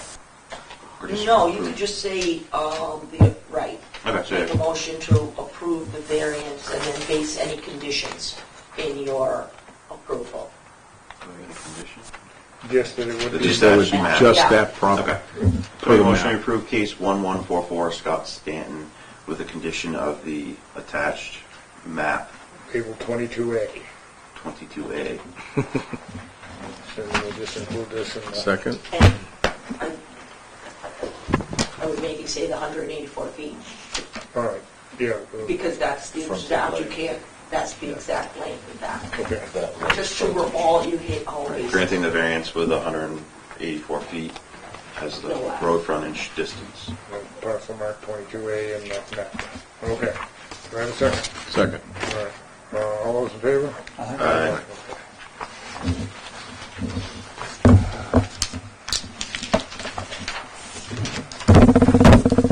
All right. That's it. Thank you. Congratulations. Thank you.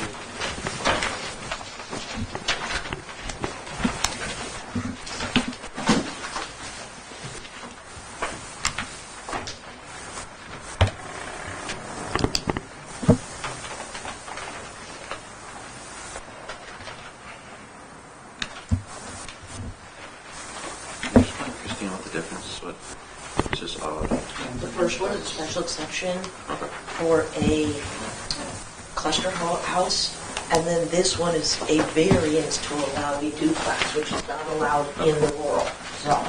I got it, I'll make sure that goes out. This is yours. Yeah, that's This- confusing about I that. got it. This is the new one. Let me, was it this old? I want to take it down your Look at the map.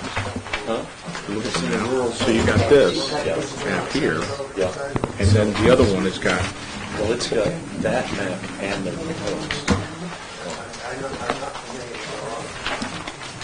You look at the one, okay, so, then, is there another map following that that shows the original? All right, I'm probably gonna butcher Oh, names okay. here, but forgive me and you can, how you write this. Proposed. Okay. case number 1146, Diane Wazaleski. Oh, very good. Oh, okay. Must you Bruce Dowling's agent, request a special exception from the terms of Article 2, Section 2062 of the zoning ordinance to allow for a cluster development of single-family homes. The property is identified as map 239, lot 16, and is located at 90 Cuts Road in the rural zoning district. So if you would identify yourself and tell us what you're looking to do. Okay, I am Diane Wawlewski, and bought this land approximately 3 years ago. And I would like to build multiple dwellings on it, as I learned that we have such a severe housing shortage. I don't have enough land or capital to build a workforce housing mega unit. But I would like to build housing that helps alleviate our housing shortage and makes it affordable for people to live, not make them.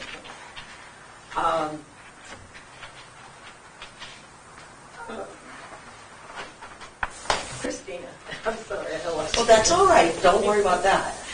Christina had told me that the density requirement, or the density for an 11 acre, we could, in our zone, ask for a special exception to build the housing closer in a cluster to Cuts Road. And the reason why we would want to do that is there is a stream called Cuts Brook that runs through the maybe back 2 acres on the Cuts Road side, and then behind that is woods. I think you included In the photos of the woods. the photo, the aerial photo of Yep, and topography maps. so that cluster zoning was a permissible use, but we need to come before the zoning board to get that approved. Oversight. So, yes, I'm looking to get the approval of cluster zoning for building only on the Cuts Road side of Cuts Brook. Don't want to go crossing over the brook. Okay, anyone else? Yeah, go ahead, and just tell us your name. Martha Llewellyn, I'm going to sit up here. That's so fine. I can hear and... Yeah, no, that's fine. My husband, Jeff, also. We are the ones that sold her this property. We have 2 lots before that. The one butts the lot that she just bought is empty. And at some point, I would like to put a house on that. It's almost like a field. It's all open. Yeah, there's a picture of it. Yeah, and she wants to put these houses, like, she's just put a garage in and put on the back side of that garage, what they say is possibly a bed and breakfast. Then she wants to do 3 houses around this and 2 bedrooms. You're going to have all the issues that you guys have had already tonight, okay? Now, she may have about 2 acres. I don't believe it, because the bank, I don't know if they show you that, but there's a bank, there's a steep bank, then it goes out to the water where the brook is, okay? So there's not, plus the leach field, plus she's got a shed. She's got 2 campers up there right now. She's got 2 boats up there right now. She has told me she's a hoarder. He has told me that he's a hoarder. She's got 13 units full of stuff. And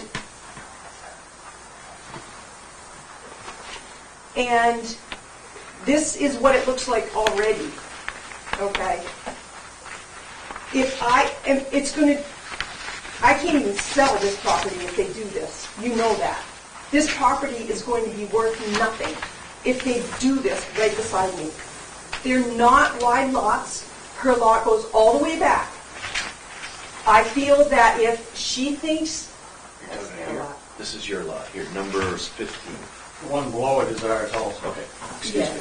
yeah, we have both of them. 15 and 17, all right.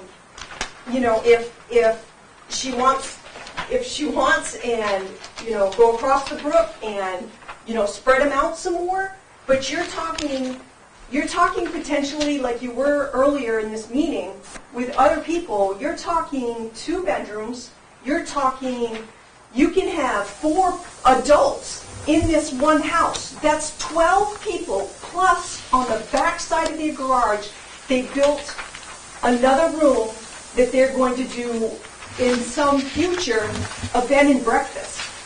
This is way too much. This can't, then you have the issue with the road.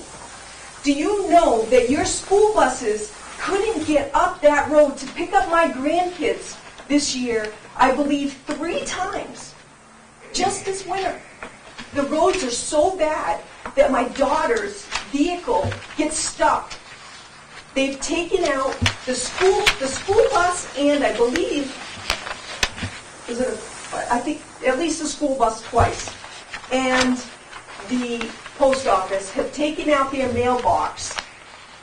So the mailbox had to be replaced 3 times because the road is so bad. You can't even get 2 cars. Now you're talking about potentially 12 more vehicles up there, plus a bed and breakfast. It's just not feasible. It is not feasible. Yeah, go ahead. If there is, I see the plan here, and I really don't see any parking spots for any vehicles in this driveway. That's one issue. Require 2 that- parking spots per dwelling. If they weren't able to meet that, they would never be able to, so there's 11 acres on the property, there's plenty of room in the front. It's already just to require 2 parking spots, and there will be 4 dwellings requested for the property. Yes, 4 dwellings. 8. So there's 4 dwellings. Okay, so that's 3 houses, the garage, the shed, the leach field where you can't park on, Yeah, but this leach field's not gonna be sufficient for what she wants to and do. that's another thing. The leach, You've got a 9-bedroom. and you got a 1 well. It's not gonna matter for different dwellings. It's all, yeah, the 9 bedrooms is sufficient for exactly what she's asking for. Yes, and the septic's already in. It was approved by the DES. Yeah, but Yes. the septic systems, okay, so if you have a septic system for your house, it's 9 bedroom, it's for 9 bedroom, you're right. But it's not for accessory dwellings. It's per bedroom. So she has, if you do if you count the bedrooms that she's doing, there's let's see. There's only going to be 9 bedrooms. 1, 2, 3, 4, 5, 6. Actually, it looks like there's only going to be potentially 8, but they can have up till 9. As of right now, the duplex would have 2 bedrooms in each side, or yeah, so there's plenty of. in there, the duplex or two houses? So the, If I may, Yeah, I'm go ahead. Downey. Yeah. As we understand the cluster zoning, that is permissible for that property, for single-family homes. What we want to do is to take, instead of having 2 single-family homes, make it 1 of a duplex, which would hopefully take up less of a footprint as far as disturbing the soil and disturbing the topography. That's the variance request Right, next. that would be the second All right, one. That's the second one. Come help me out with the map. So do you want to turn? Can I help? Yes. So this is the existing garage here. Yes, that is the existing garage and the driveway just goes straight in. Looking for a house and a duplex. Okay, no. This is going to be our single-family house. Okay. And we'll put on, we're going to plan for an ADU because her son has MS. And we're anticipating that he will need someplace to live where he's close to the family. As far as these 2 houses are concerned, Instead of that, we would really prefer to have That's in, the that's, duplex. that's not in this packet, that's in your, I wouldn't talk about your variance Okay. yet, just talk about the way you have it set up. Okay. Right, so a house with an accessory dwelling Right. and two, Yeah, two dwelling units there. Okay. Yeah. Is there living space above the garage or no? No, there is not. Okay, or in the garage, or whatever, just. We're boarding off 15 feet at the back. And that is going to be what we're going to live in while we're building the rest of the units. Okay, what we do with it after that, we haven't settled on. Okay. You can keep that. So are you building a house over here too? Yes, that is going to be our primary residence. Okay. And that's not built yet? No, that is going to be last. And then these two buildings here, 24 by 24. Right. They've been purposely kept small to impact as little as possible. Are they more than 600 square feet? Yes, there will be when you have the second floor at 24 by 24. The base bottom part of it is going to have a 12 by 24 foot living space with a 12 by 24 foot garage. And that's not counting the garage. I'm just talking about living space. Gives me something like 800 square feet.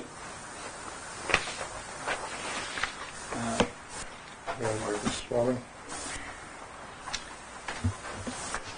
This is perplexing. We do not have any detailed drawings, no survey to make sure that we meet all of the criteria. We're looking at essentially a hand-drawn document. I do not think this is right for our review.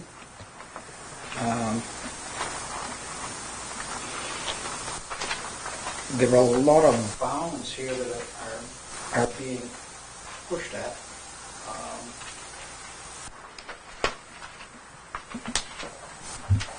Well, And Sorry, let me go ahead. finish. Yeah. Just going to be slow here because I don't want to make the people feel that this is a no or a yes, but that it needs a survey. And to convince the board of the survey, if you look at the statutes that are involved, the cluster development includes all of the roads that are put in the sizing. Yeah, that's what, The loop that's shown, Yep. every place you can drive a car except for on the lawn, has to be included. inside, okay. So for us to make a decision on what we've got, it's not right for us. You're just making a decision. Obviously, they would have to conform to all building code. They would have to have the survey done, and they would have to conform to all driveway specs. They're not making, and anything else that, yes, to be able to get on and off the property. This isn't a subdivision. This is a cluster development. So we're just, And there's the no- application is because you can't normally have a cluster development up in that area. You can't. It's an allowed use. Remember, this is a special exception, so this is allowed with contingencies, like that the well has to be sufficient to supply for this, the septic has to be big enough, requiring a survey for the property to make sure that they're following the right setbacks. They have to follow building code, they have to follow driveway specifications. yeah, go ahead, Brooke. RSA 206, the ordinance, rather than the statute, 206.8, for all purposes of this ordinance, measurement of density of cluster developments shall include private streets and exclude accepted town streets. So that, as part of the record, has to all be figured. So now, we don't know the width of the roads, where they're going, if that's where they're going to actually be. We can't even come up with that number. We need a surveyor to come in and do this. You have a lot, and it's been explained to us. The front section is small. The drawing shows us that. The back section is large, but down a steep area to a brook. We're going to have all of these houses, apartments, however you choose to phrase it, off of one well. That's not a problem, providing the well has sufficient volume, but that's not our problem. But in the septic, as it's approved, when these other buildings are in there, all it takes is one person to dump a chemical into the septic system, and everybody is closed down. Yeah, this isn't how they approve septic system. This is based on a 9-bedroom house, not 4 houses. This would be considered a commercial system at this point because it would be basically a business in that sense because it's now multiple units. I don't believe so, but if that's the case, then this would not be able to go through BNDES, but I don't believe that, I think. Is there But I don't. is there a septic plan approval here, application for what was applied for? Yes.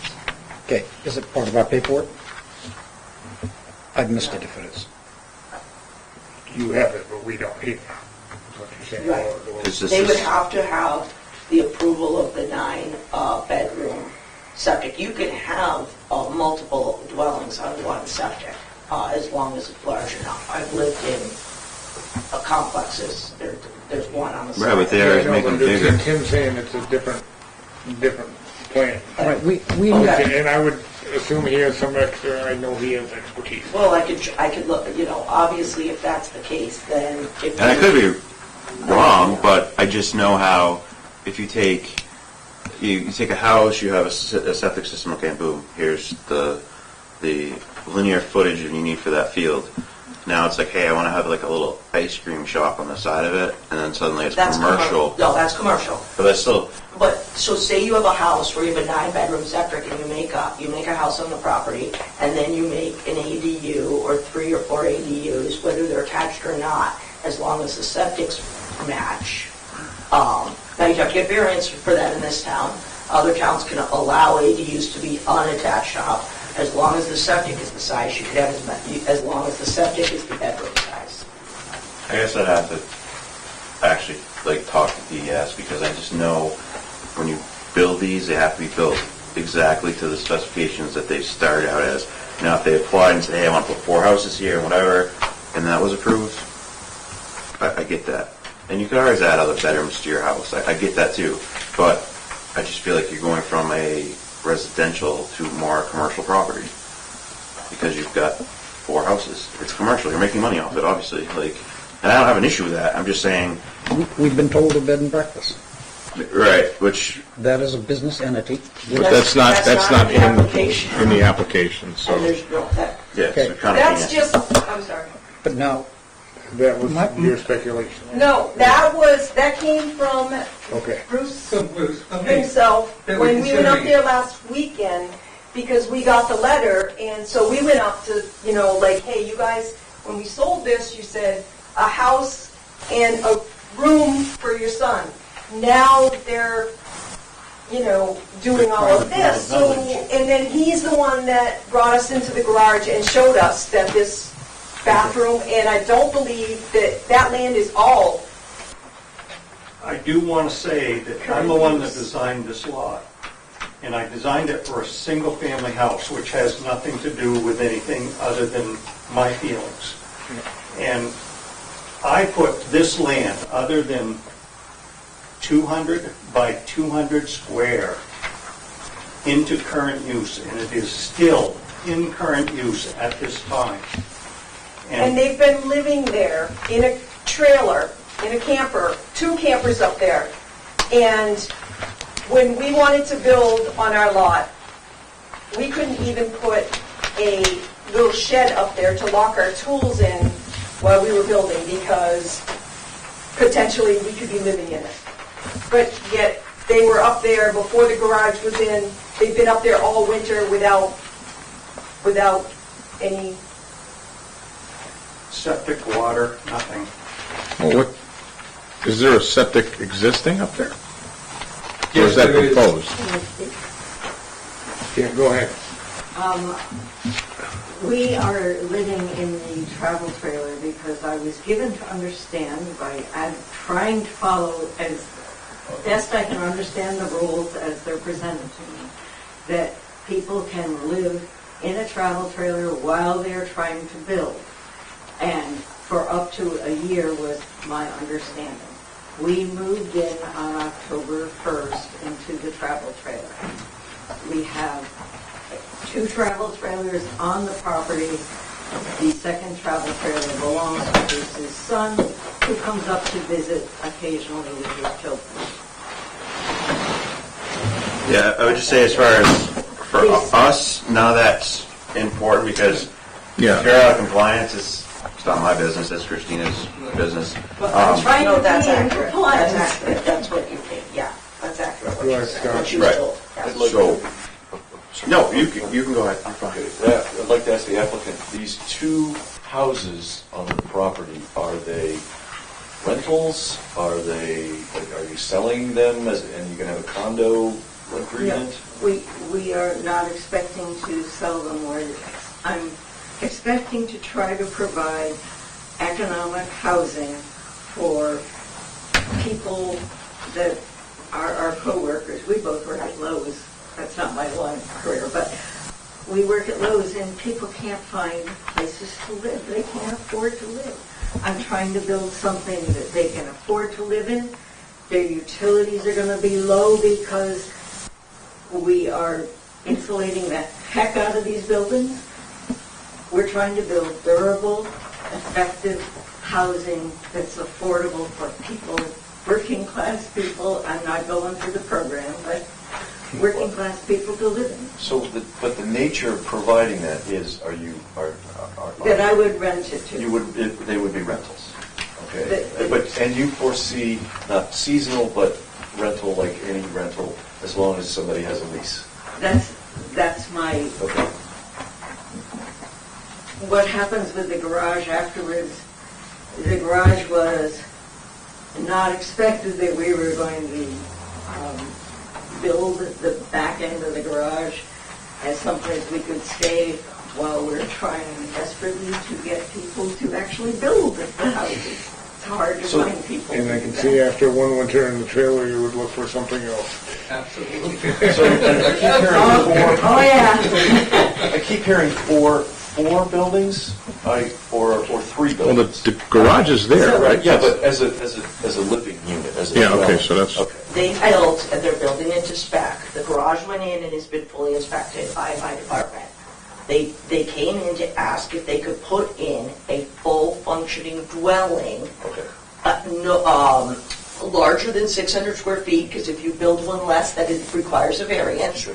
That they put in the back of the garage, which in essence, because it's larger than 600 square feet, it's a full dwelling. With a garage. With a garage, Right. Understood. whether they rent that or they use it for friends or family, whether they use the garage themselves or not, does it. But that's where you get the 4. You have 1, 2, Right, 3, 4. that was my question Yes. before. Yeah, and the reason I ask about the nature of this use is it could be affect the use of the driveways, where the cars are parked, how many cars.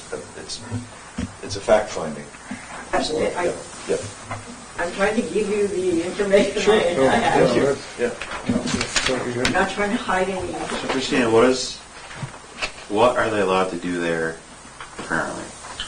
Okay, so their cluster development is an allowed use. Yeah. The interesting thing about this one, the difference is, the cluster development has come up basically, like Diane has said, because it is more economical to cluster, but then they cannot expand it because you have to have, based on each home, regardless if you put them on a postage stamp, you still required via bar zoning to have 40,000 square feet per home. So that's why they have to have that capacity of that additional land. Property line. Yeah, which is Land. kind of unbuildable. So their property is unique to the fact that it's really not buildable back there anyways and past the street, but it also saves that for natural, like keeps it open land for animals. It Yeah, doesn't. it's a waste of land to Yeah. clear 2 acres, put a house on it, clear 2 2 acres, acres, put a and house. it makes it more natural. So and that's what cluster it's is. more environmentally friendly, and it's cheaper, and it's allowed. Now, with that being allowed, obviously, it has to have DES approval, well approval, building code approval, fire code approval, and everything, yes. I mean, cluster part of it's in the idea to eliminate sprawl and. Right, to eliminate that, and this doesn't look like the typical cluster housing where you think of little tiny homes in a little neighborhood and they each have their own, like a cul-de-sac kind of thing. Yeah. It's a little different than that, but. Okay, good. You guys pick. Who goes first? So, I want to know who's, I mean, it would, as far as I understand, there is buildable, you can build out back there. I don't know who said that you can't build out back. That's my mistake then. I was thinking that it is more difficult. There's 11 acres. If they, and that's what I was saying earlier, if they want to spread this out, It's not allowed. It's not allowed in the zone. Cluster housing is. Christina, spreading let him around. finish speaking. Okay, sorry. I'm just saying it's not allowed in the zone, sorry, apologize. Go ahead.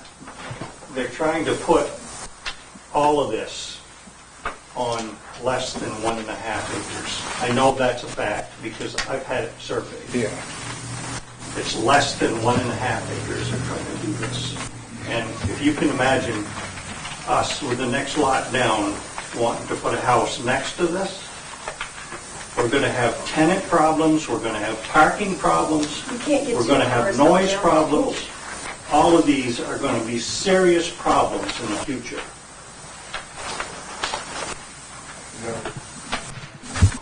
Yeah, I own the land right now, I guess I'm Just on the state your outside. name so Mark. She first? No, just state your name. Go ahead, yeah, Just I've been talking. state your name so Mark can get it in a minute. I already gave her. Oh, okay. Richard King. All right.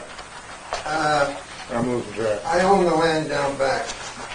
I own the 22 acres where this land ends up down below the brook. All right. So, My question is, if they put this housing in up there, they have to keep the other land open because you need the, whatever, You need 40. yes, you need the additional, all right. So you're number 8 on this drawing. Number 8, I don't Okay. remember. right, they couldn't keep building, right? There's the density issue, right? Yeah. And the clustering theory makes sense rather than just carve this up into, That's the 4 purpose. lots. Yeah. You put all the building in one and we leave the rest open. So for clarification, they already can do cluster housing, correct, in the zone? It's absolutely an allowed use, but So why do they do need have to us? follow all stipulations. Right. They have to make sure that, right, if the well is not sufficient, they might have to drill another well on the property. If the septic was truly not sufficient, they wouldn't, as they were building it, they might either not be able to build 2, or what, it would have to stop, or it has to be adjusted. You can't violate any of these things, And so. I haven't got the ordinance in front of me, but it's allowed by special exception. Yes. Not just allowed. Yes. Okay. Which That's what I'm trying to get to. allows us Yes. specifically Right. to set conditions. Yeah. Exactly, yes, And meet neighbors' right. concerns. And there's the density issue you can't, so absolutely, and conditions, yes. Now, Well, somebody bed and told me that breakfast would knows be a more about special this than exemption. I did, but I wondered about Yeah, bed using, and breakfast could have done this property. I've got a well What's that? on one piece that's got 30 gallons a minute and another tub well. I'm thinking, it's a pain to put 2 houses on one well, isn't it? Yes, and so I wanted, I would, Rule for bed and breakfast. okay, what's happening here is the Yeah, conversation. yes, we gotta stop that inside conversation. So I'll ask that question of you or Tim or something. Okay, and then I'd It's like hard- us to express it and get it done. Yeah, Before we keep jumping on. It's hard to put more than 1 unit on one well. I mean, you gotta throw down 2 pumps. Potentially. I'm not on down in construction, so obviously if that's not possible, it would not happen.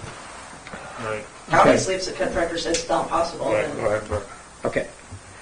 So, okay, I have the floor now. Okay. People, sorry, just hang in there. My biggest worry comes with a septic system. And now hearing the bed and breakfast, it becomes even more significant. Someone dumps a chemical down and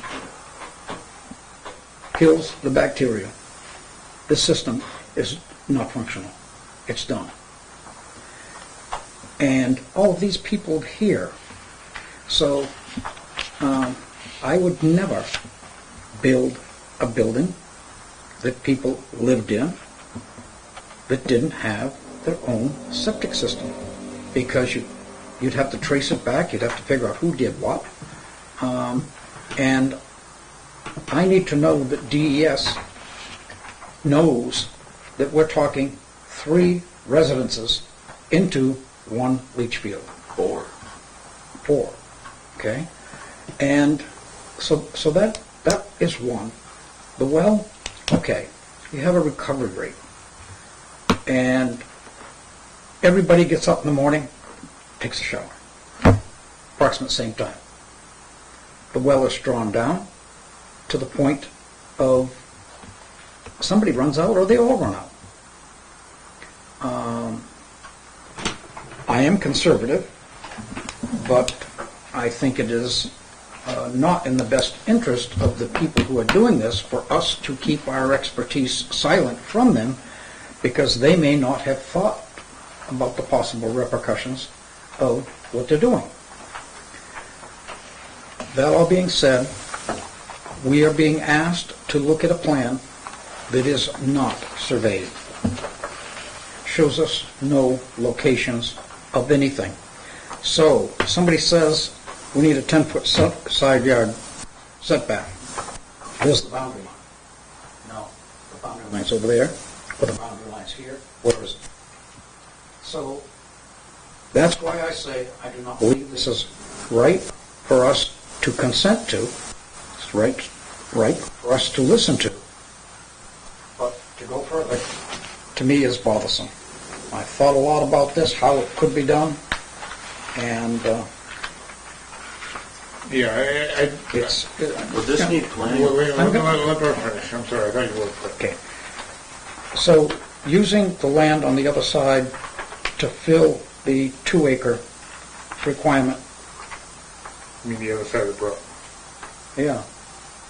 Did, You just said was the it, other was it side. planned that way by the community who put the ordinance in, that it would be that way? Or did they figure that there would be 1, 2, 3, meaning 6 acres? Each person had the 2-acre use. They have it here, I understand. They can go across the brook and go up the other side and find their own 2 acres and build a tent. I get that. But the original intent of the framers for this would have been a postage stamp of 2 acres for each piece of property, and that's not permissible here, or, excuse me, it's probably permissible by Christina's point of view, but in mine, it is not. And that... the intent of cluster housing is not. And that settles it for me, that a survey would help us in our decision and should have been to us right up front. Yeah, I mean, I think it's permissible by special exception. Yes, it is, yes. Would this need Right. planning approval? Right here, it is. Yeah. But, Christina, does this need planning board approval?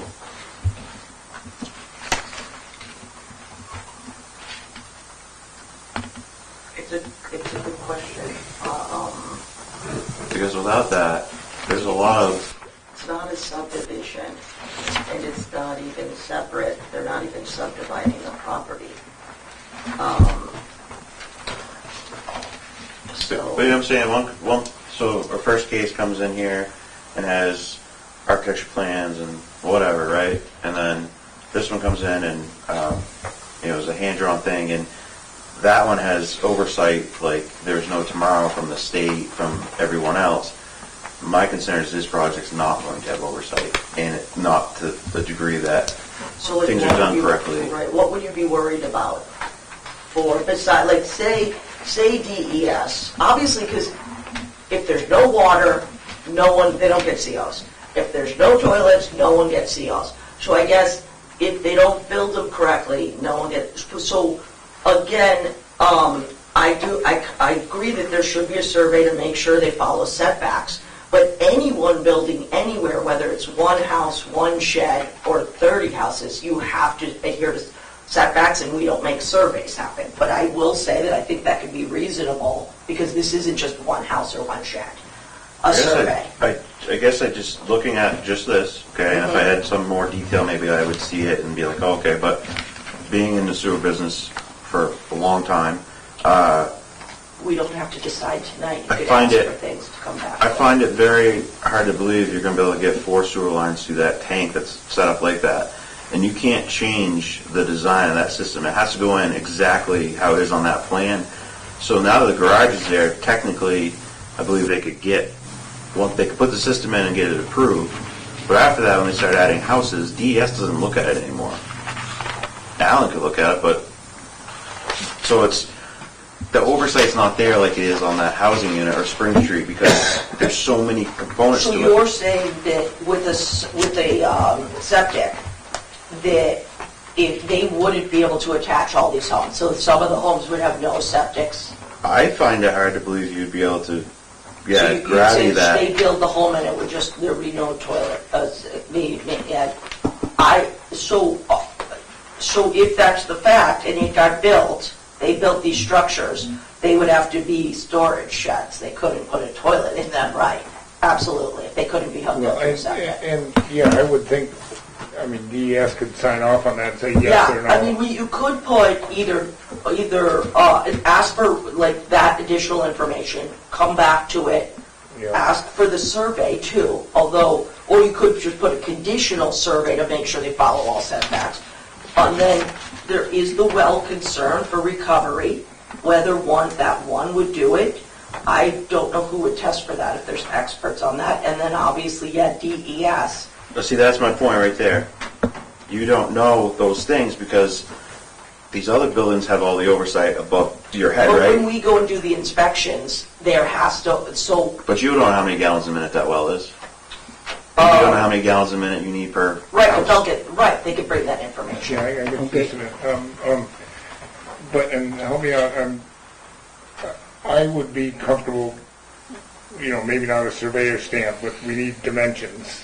What the roads, what the driveways, Yes, how that's- wide it yes. is. I would be comfortable with a map to scale Okay, with, and if you're not, Bert, whoever, I would be comfortable with a map to scale with dimensions on it. I would be comfortable with that, but I want to know details like that septic tank is in there, right? Yes, it is. Yes, it is. And How many gallon tank is it? Well, I think it's 1250 or 25. I don't know off the top of my head. I don't remember. well, information like that, we'd like to have provided. How big is the septic tank? It was designed and approved and installed. I don't remember the name of the designer. It was approved by, I think it's DES. yes. And then it was built by Eric, but I can't. Polari. Eric Polari. Clearing, 500. yeah. And he built Doug built the septic system, the lines, and the leaching field. But To go, from these existing buildings? Or was he just told 9 bedrooms? He's told 9 bedrooms, the garage was there. so he's thinking 9 bedrooms in this proposed 46 by 53 building that's No. on the left-hand side? No, the design for the septic system was given that we were building 3 houses and wanted septic also connected for our garage, which was going to have a toilet, shower, and a sink. Is the system currently approved by the state? Not the plan, the actual system. Do you have operational approval? I- Yes, we do. We do. Yep. Oh, okay. Can we get that? Can we find out what the criteria was for the septic system, what it's designed for? Because I'm worried about that 7 to 9 a.m. window where everybody's taking showers and we're flooding a system. They're flooding a system. And when that system is flooded, then what? And the well and the recovery also, right? The issue. Yeah. I'm just writing down The what well is a drilled well or a dug well?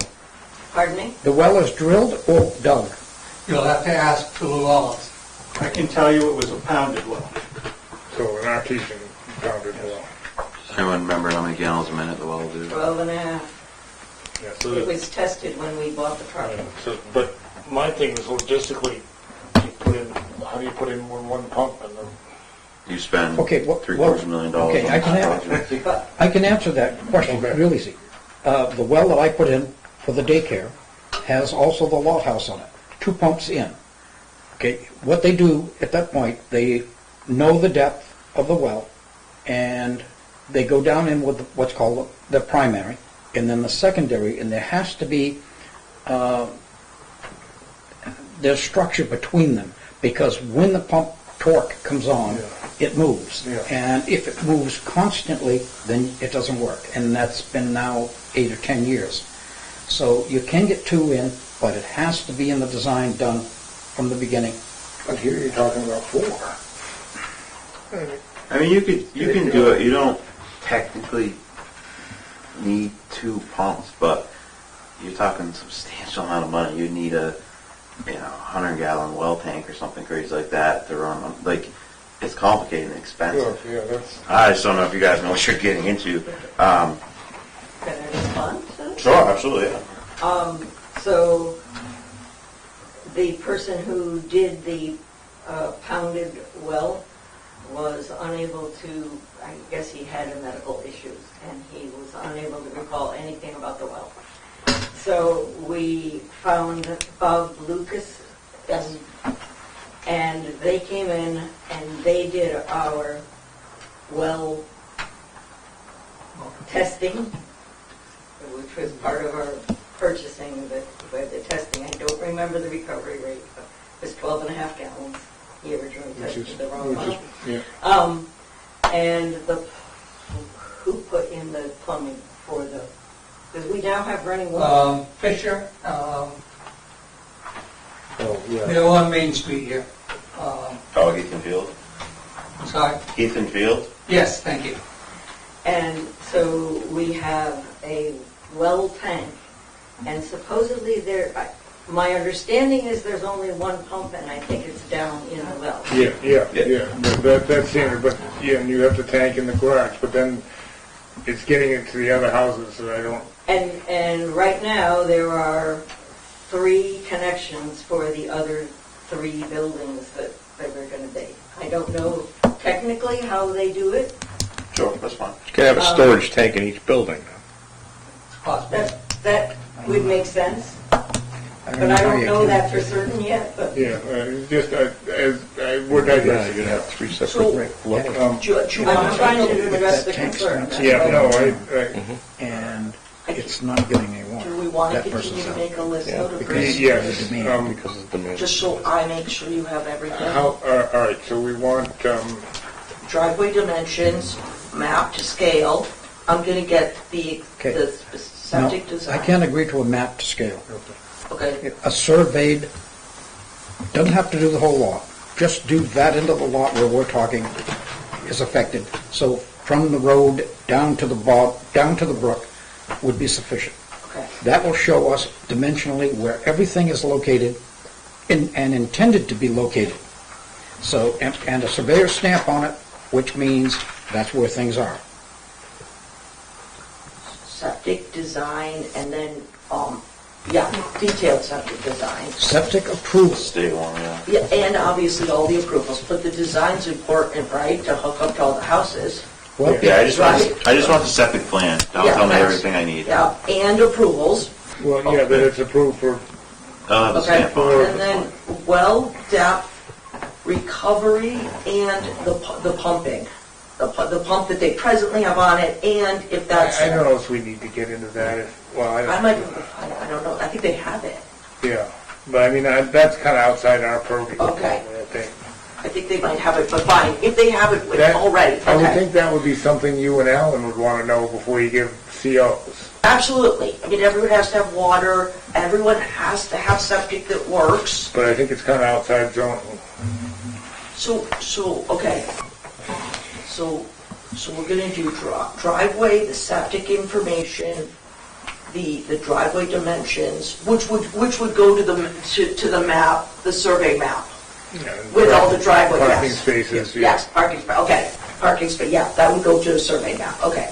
Because of the ordinance saying that the roadways are part of, Private, yes. right, of the deduction. They have to be private, they can't be public, yes, on a cluster house. Yes. No, they're part of the area. You can't exclude that. In other words, if you put the postage at, this piece of paper here is where you can put your house. This road that goes to it is part of that area. Absolutely. Okay, and as they've got it shown here, it comes in and it divides and goes left and right. We do not know its width nor its length. So all of that area has to be figured into this equation. Absolutely. And you're saying excluded from the 40,000 square feet per unit? The driveways, yes. And since they have, 11 acres, the four houses, you only need the 4 acres, because 40,000 square foot. But yes, I agree with you. Right. Still do the survey, and they would get the dimensions of the road. And a question that we've got to ask ourselves is, are we bypassing the intent of the 2 acres that's in the ordinance and approved? I mean, I don't think so, because I mean, that's why cluster was put in the ordinance, so you could have them in one spot and still have the open land. With it, the thought of the cluster is it's wasteful to go in and clear all those trees, to clear 4 separate lots when you can put them close together. And because it used to be 2 was hard and fast, and you ended up with sprawl and used up more land than you know. Okay, so the 3 houses go together, and as long as they're sitting on a 6-acre lot, they're okay. That's the theory of cluster, and then you have more open land, and you're not turning so much woods into land, into lawn. Well, and I believe the minimum lot area for the rural district is only 40,000 square feet, not 2 acres. Only 40,000. Yeah, But it doesn't matter, It but used yes. to be 2 acres. Yes, cut and it they down have to plenty 40. even for 2 acres, but yes, you're right, it's only 40. Okay, go ahead. Yeah, I want to just make a couple comments. The drawings that you were given, you'll notice are listed as sketches. They were not intended to be any kind of a picture drawing. Oh, yeah. It was to give you a sense of what we're looking at in advance of approval for the cluster zone. And those are truly driveways, those are not roads. Well, they're internal roads. If a driveway is an internal road, yeah. Well, I mean, this is not a single house driveway for a cluster. There are internal roads going to the different houses. And for somebody doing a deck or one house, drawings are okay. Right. This reaches to a commercial. Okay, I just want to make clear though that I wasn't trying to present Oh, no, those as official. no. And for somebody doing a deck or garage or something, in my mind, this is sufficient. Yeah. But this is bigger than. Okay. Go ahead. So, if they wanted to do this, and the road to get to their house isn't, I'm familiar with Cuts Road. That is a concern. so you can't drive 2 cars, I mean, you're off to the side, and when they dig the side of the roads, you can't get 2 cars by. You've got fire trucks getting stuck up there, you've got You've got buses that can't get up there. Now they want to put these units in, that's potentially 12 vehicles more that are going to be on that road. Not to offend you, there's no intent here, but we aren't the highway department. And No, but you're talking about how, Public okay, you have to safety. have so much land for these houses, which I can't understand how you can have, a postage stamp with all these people on it, but if that's, They could clear the whole lot and put the same amount of houses on it. That would actually be preferable. Well, but that doesn't have anything to do, I know preferably you, but that doesn't have anything to do with the road, the fire truck, or anything. Same traffic. But, This is what, a but they class 5 they road? could clear cut Class it 5 road. and You have a special houses out. And If there it was a might be- class there might- and there 6, might be one it thing. should be very valid. All right, yeah, we're, It is, even though I hear it's where it's class 5. It's class 5, yeah. There might be one thing in this that would really be a silver lining. If in fact they build all of this and the people can't get up and down, maybe the town would fix the road. Grading would be nice. I just wanted to ask a question. At what point, this is residential property, at what point do you consider this a commercial project? It's additional tenancy, having tenants would not be commercial in that's the sense that I see here. But that being said, if in fact they are doing something else, like a B&B, that crosses the line. That's my personal opinion. Special exemption, right, what this is. So you have to have a special exemption for any Unless length. they have a one-bedroom B&B, they don't have the septic capacity for it. yeah, So but, this is what this is. but yeah, this is still, If you're doing this any is- of these, They're not you need a presenting, special but exemption, right? they can't, because So here's I the presume a question. B&B would be more than. So are they applying for a All special I'm saying exemption or a is, variance? this is how it's presented, is how it would be, how it Okay. would be built. but, and it's, First of all, yeah, what if they they do, put a, it's appliance store up there, that's commercial, this is residential. permitted Commerce use. is being. Okay. You have the right to Well, they're renting, but, yeah. Oh, yes. It's- Everything it's- is different. A variance, you give it to them, you can't attach anything to it. Special exception, you can. All right, go ahead, John. When people talk over each other, the Yeah, microphones no, just we're- gather yes, all we're getting up back. at the same volume and We're all so getting back, all right. Nothing can be Yeah, heard. I got you. Thank you. All right, so our list, survey with the roads and the houses and, It's the, for the front section, And to save them money, to the road. absolutely, yes, to, Not the backland. yeah. And then, And it's got to include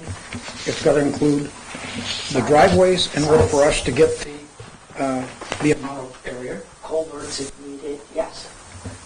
Everything on there. And then I will, whether you, So, I'll get on the other. So we're done, try and do one thing at a time. So we're done with the survey? yeah. Everybody satisfied with that? Now, next thing is septic. Need to know the conditions of which it was approved on. Okay, Was it approved for one house with all these beds in it, or 3 houses? We just need the plan. Give me the state plan, I can tell you what it okay, is. And it'll have all of Yeah. that documentation going with it. Yep. And, yeah, the well is a concern of mine, but it's not zoning. I think that's something you, Alan, would need to make sure there's enough water. I do believe it's 220 feet deep, is that accurate? Approximately 220 feet. I'm sure there's enough water, I don't- if that's accurate, there's enough water. It's how to get it to Yeah. each house. I just Okay, had but heard wait a minute. it could interfere with the But the septic. the 220 feet is irrelevant. Okay, Jim Burrows went, what? I think now he's close to 1,000. Okay? It is a recovery. It is what the well will supply long-term. A lot of people go, put a pump on it, run the pump, and say 15 minutes, and wow, blowing out a 4-inch hose. It's great. Next thing, if they had stayed 5 minutes more, they would have drained it. It has to be recovery over a period of time. But now, that's beyond our purview. Yeah. But we bring it up here to the surface for you so that you don't make a mistake in your life that winds up costing you a lot of money because you to go put in wells that you probably should have put in the first place. And we may end up having to do that, I don't know. Yeah, well, I'm thinking of 12 gallons a minute, but how do you get it to 4 different places is the... I just thought that the depth, if it was shallow, it could interfere with the septic tank, but that was it. That's No. all I thought. No, it's it has to be 75 feet difference, so. Okay, so I'm gonna get all the information on the septic we can get, everything, and a surveyed to scale, roads, any drainage, and setbacks, everything for the front section. So then River. the problem becomes, so we don't notice everybody, we gotta do this to date and time specific. They're not gonna get it surveyed in a month. How do we do that? Well, Go 2 months down and then and if kick you the need can down the one- road again if we have to. Yeah. Yeah, or we, I have been trying, just like trying to get contractors to do jobs, yeah. to get someone to come and please survey and mark at least my sidelines. That's so why I said know it's not gonna happen, exactly where it I is. know it's not gonna happen in a month. I have somebody that potentially is going to do it within 2 weeks. Now, we didn't give him the requirement for all of the other things you listed. who did One- you get for potentially? Tom Dombrowski? No, I've been trying over a year to get him. He's busy. Okay, that's fine. You know what, I would He do did the the subdivision. Yeah. I would do the date and time of 2 months. Yeah. And then you could always, they didn't have that many repostings and just not charge the $100 to be reseen if I had to repost. for Well, them. we can bring it up in 2 months, and if they're not done, we can kick it down the road And I again. could also contact the abutters if they're at all concerned, if they get lost in the shuffle. Yeah. All right, so... You got somebody else. Go ahead. Is it 40,000 feet for each house or 40,000 feet wild land for every? 40,000 square feet, you could have the home, in theory, on 2,000 square feet, but then there has to be another 38,000 square feet somewhere else on the property For each that is on, building? for Or each, for the whole yes, thing? for each dwelling. And Okay. so, and yes, and it cannot be touched then, cannot be developed. For 4 houses, Yes. you need 4 acres. Okay, let's think this one step further. So this does go through a transition where it's sold. And the next person goes in and cuts everything off and changes everything. To me, the 2 acres was meant to be around 2 acres here, 2 acres here, and 2 acres here, water and sewer and all of that. We're going into an unforgiving place here because we're going to require a deed that says these additional acres across the brook are encumbered. Are we going to do that? How big's the parcel, 11? 11 plus. So, 1, 2, 3, 4 of it are encumbered.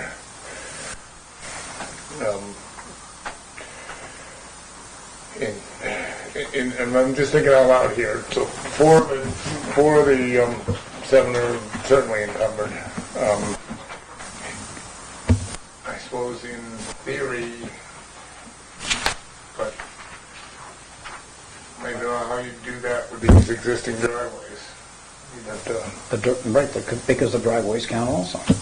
So you may have, in your scenario, you're using 4 acres, you may have to have 4.5. Yeah. But logistically, it would be hard to come through this to do something up here. Yeah. So it is. But we could make that a condition, I suppose. These are the only buildings on this lot. I suppose you can, you'd be going against though, I guess you could. I don't know, Lee, I could check that out because they're allowed, in theory, they could be coming with more. I think the topography of the land would make it so expensive, but I do not know that. So I don't know if you're allowed more, but you could, I would assume, put a condition that this is you're not allowed more on this parcel than the 4. We're not going to allow you to do, even though our zoning allows it, you're not. Is that legal? I don't know. It's the special exemption, it's oversight on this permitted use. So, Right. Yeah, with granting an exemption, you can Granting- put in a special exemption, we can, yeah. as terms of Additional that. terms.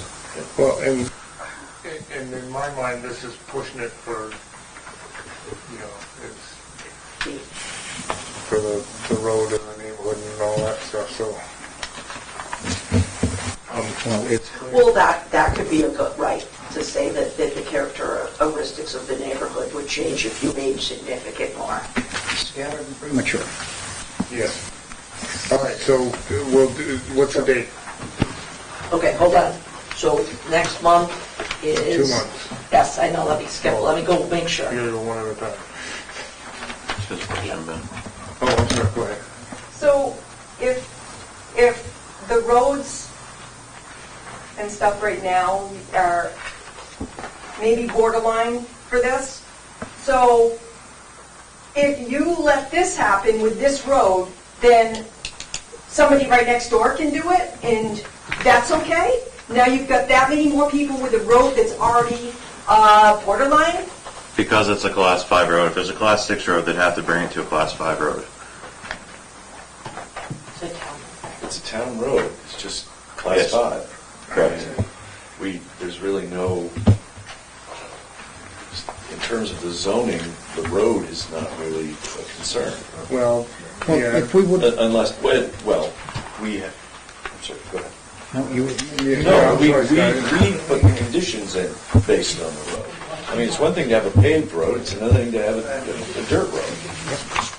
So, yeah. and the best example of that would be, okay, somebody up there decides to do subcontract work for Ruger, and he opens up a little machine shop. And he's now doing this in his garage, and then he gets 3 or 4 people working for him, and they're all driving up and down the road. And all of a sudden, you've got this quagmire of people who can't get to work because of the road, can't get to school because of the road. And you already have that now.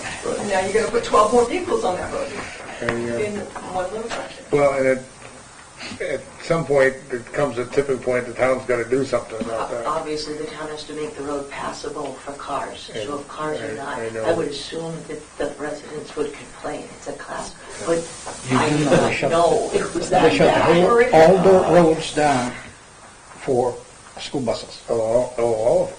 Yes. Yeah, no, I hear you. I don't know how long you guys have been there, but I used to, when Sheldon White lived there, down in the hole, Brandon lives further up, and, so I used to go up and down the road often. Yeah, they had one of the big storms a few years ago, they dropped a tree across that road, and they were crossing around my property and coming out my second lot because they couldn't get through. That happened on my road too. Yeah. They're driving in somebody's yard. Yeah. It's, but it's, I mean, And I just want to say, I mean, I'm not trying to be nasty or anything. When we sold you the lot, we talked about what you wanted to do, and then all of a sudden Okay. this, and it just was not. It's the 15th, June 15th, Yeah, at so- 6:30 would be, it's the 30th. So what we're doing is continuing this to June 13th and... 15th, June 15th, at 6:30. Yeah, and A note for the surveyor. Give him 206.8. 13th. June 15th is the first time. Sorry. Okay, sorry, the surveyor, note for the surveyor. Yeah, 206.8. And the reason for that is, for all purposes of this ordinance, measurement of density of cluster development shall include private streets and exclude accepted town streets. Absolutely. So Cuts Road is not part of it, but everything beyond Cuts is. And so that he puts that in as, well, they've got it shown here, but Yes, there has to be enough density for the dwellings themselves to have their 40,000 and all the private streets. Yeah, and from my reading, one, I will. one dwelling unit, it's a driveway, multiple, it's streets or roads, go ahead. We were somewhat, I talked with Christine about this, the current use. We couldn't decide if current use needs to be withdrawn on that lot, or if it could be continued being used as a building lot. Because I said you had to go to the tax department, yeah. No, Yeah. it can't be. If it's a dwelling unit, they have to buy it, they have to pay to get it out of current use. You can't go. So in other words, they're, after taking all of this out, they're not going to have 10 acres left, so it's all going to have to come out. I do not do the taxes or the current use. That's why I said I couldn't answer this. My understanding of this is, yeah, you can't build on, if it's in current use, you can't build on it. And if you do build on it, You pay the penalty. You already have built on current use yeah, land.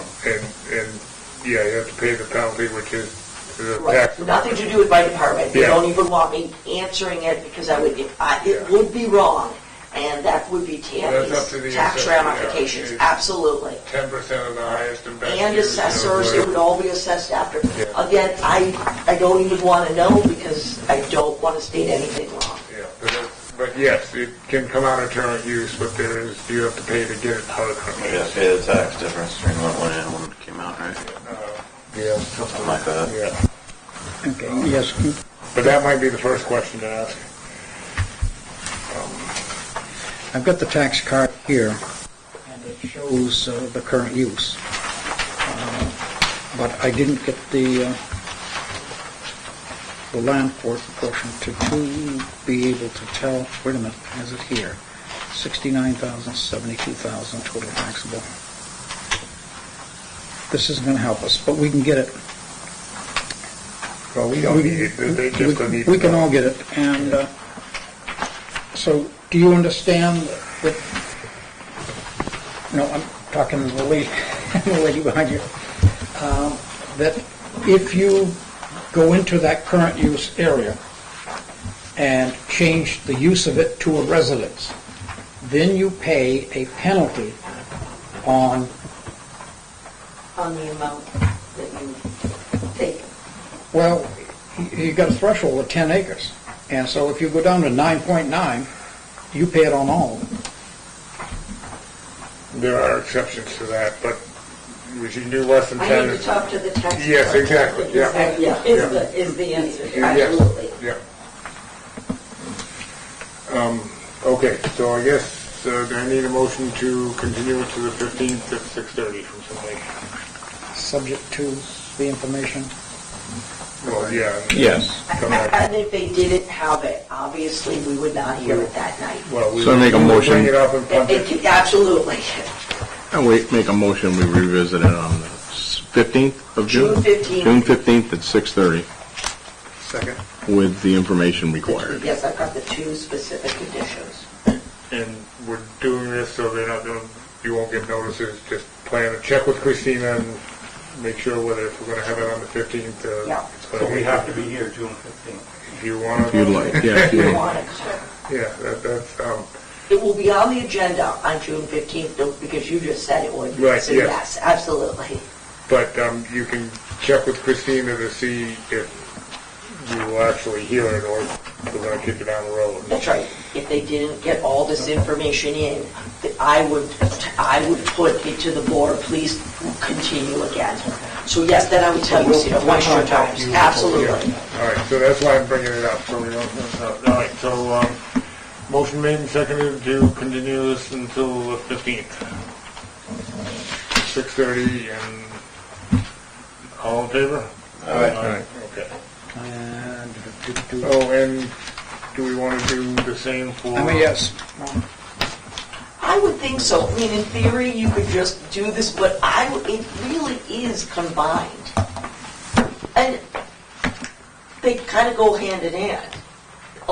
Although, but this is up to them. If this didn't work out, maybe they would want to come back with another variance just to put it. But again, I think they go hand in hand, so maybe it's up to you. You're allowing a duplex on So the a property. motion for 1147 at the same time. So moved. Second. All in favor? Aye. All right, anything else? Just as a question. Oh, you go ahead. So, since we're looking at moving both of those to the June 15th, in that survey, I would think you would want to see the two separate homes, which was the first special exception, and then what it would be if those two homes were moved into a duplex. But is that a good Yes. interpretation? Yeah, so you're talking both of them duplexes or just one of them? No, one duplex, Right. Rather than the two buildings. rather than the two, essentially just moving that building across the bank and connecting it. Okay, but now, just so that you understand. Okay. A special exception is a granted right. So let's say the granted right is you can walk around in this room. A variance is you've got to get approval for it. Yes. And it has to meet the hardship criteria. So what is the hardship? The hardship is putting up a duplex versus two houses. She has that right in here. Yeah. If you want it. What are you saying is variance is harder to get? Yeah. Yes, I would, Christina has emphasized that point. I did, and she did right, said, but Okay. you're carrying that over, and that could be a no, obviously. They know that. I would say the survey that she presents us for this first case would be sufficient enough that, okay, here's a drawing with that duplex would be right here, because those numbers are still, that's the important part for us. Right, They're 10 feet apart or they're attached together. right, I don't think that will affect us anyway, it's just, we want the numbers and everything for like 11646. Okay. Now, there's one other thing that could enter here.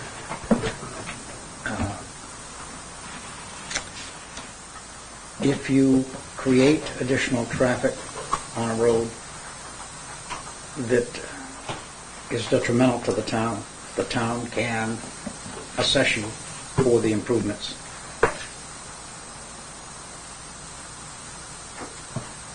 What do you mean?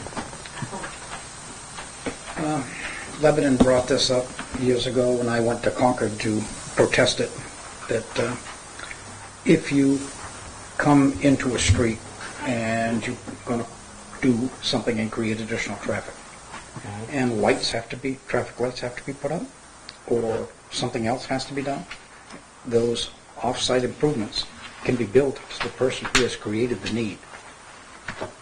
Okay, all right, I understand now.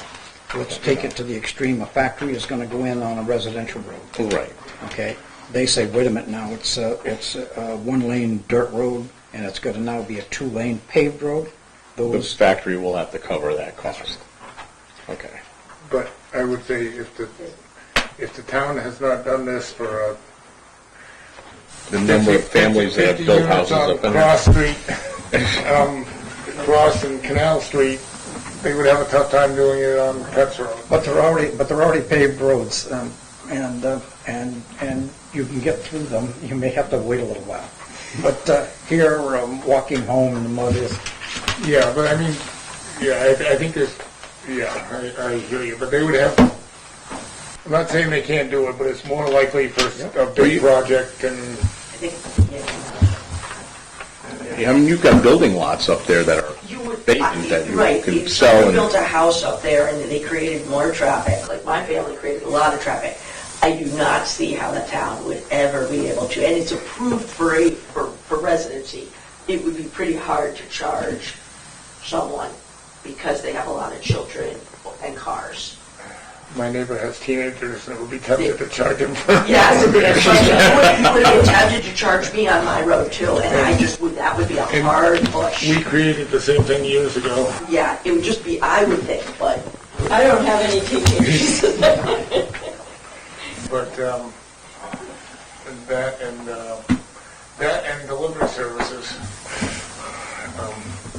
We have fewer UPS trucks since my grandson got out of diapers.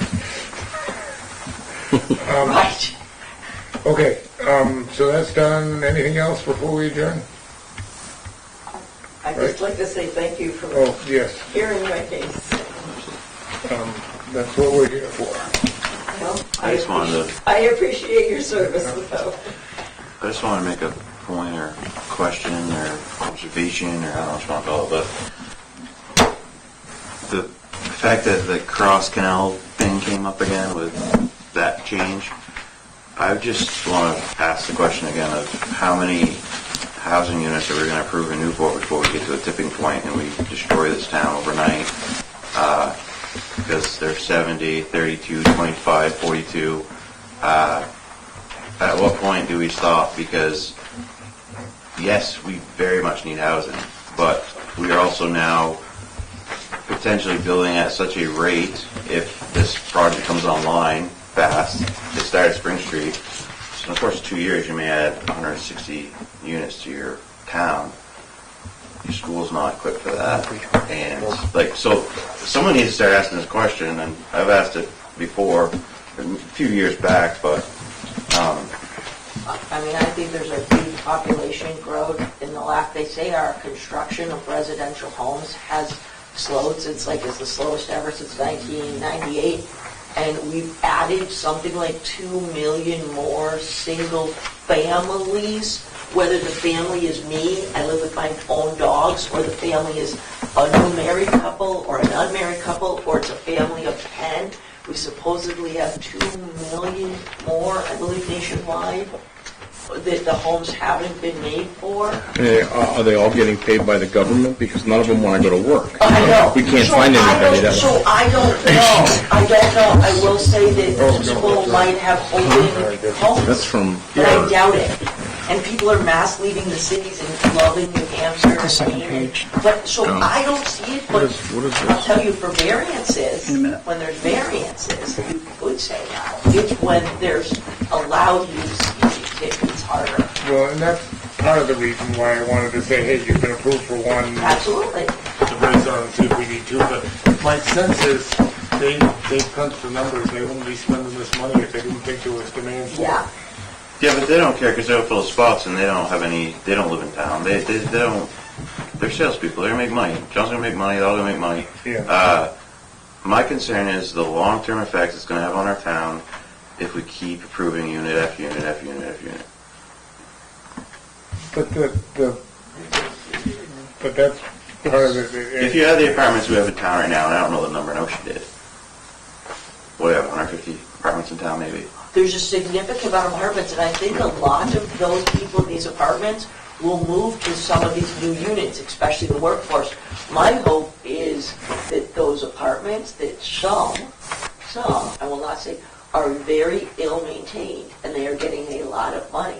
So I'm hoping they'll either sell and other people will come in and beautify them, or they will upgrade it because they've lost someone because they're so other beautiful. That's my hope for some of the apartments that the buildings are a little bit of an eyesore, I feel, for Newport.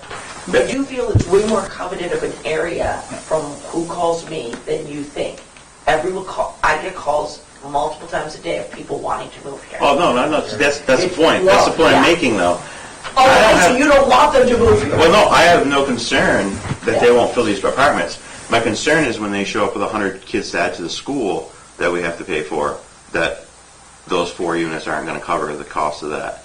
Or the additional use of whatever, whether it's emergency services or whatever. You can't just double the size of your town overnight. And then I know it's not doubling it, but if you have 150 apartments in town now, you are doubling the amount of apartments you're bringing into I town. think eventually it'll take a few years to fill up, but yes. All right, Burton. So, Tim, you're absolutely right. You got this great boat, and on it's all dressed up kind of nice, and now you put double the people in it and sink the boat. I agree. When you're done, I'll explain these 2 pieces of paper. All right, No, I'm good. Let me just add to that, but we convened a bunch of the business manufacturers. They think we need, they're having trouble getting people. They need young people to work at Ruger and Oh, I agree with all of that. stuff. And we've had traveling nurses turn down assignments because they can't find a place to live. Right. You know, so it's, we haven't got there yet, and I hear the kids, and I don't think these folks want kids either, because there's more one bedroom and studios and, you know, so I don't, But as long as they're just paying rent, they're not owners, and owners pay taxes. So those of us who pay taxes, if you have renters that have kids, Well, the property taxes are, Well, when a renter you hope it's going to be enough from the building that's going to cover it, but the fee for the apartment includes the taxes for the apartment. But if you had 70 kids per se, which is a huge number, and I'm sure there's no way the mill building's going to have 70 kids, but just for equal number, 70 kids, even if they had the assessed building at 13 million or whatever, they're never going to cover the cost of 70 kids going to school. Not that one building.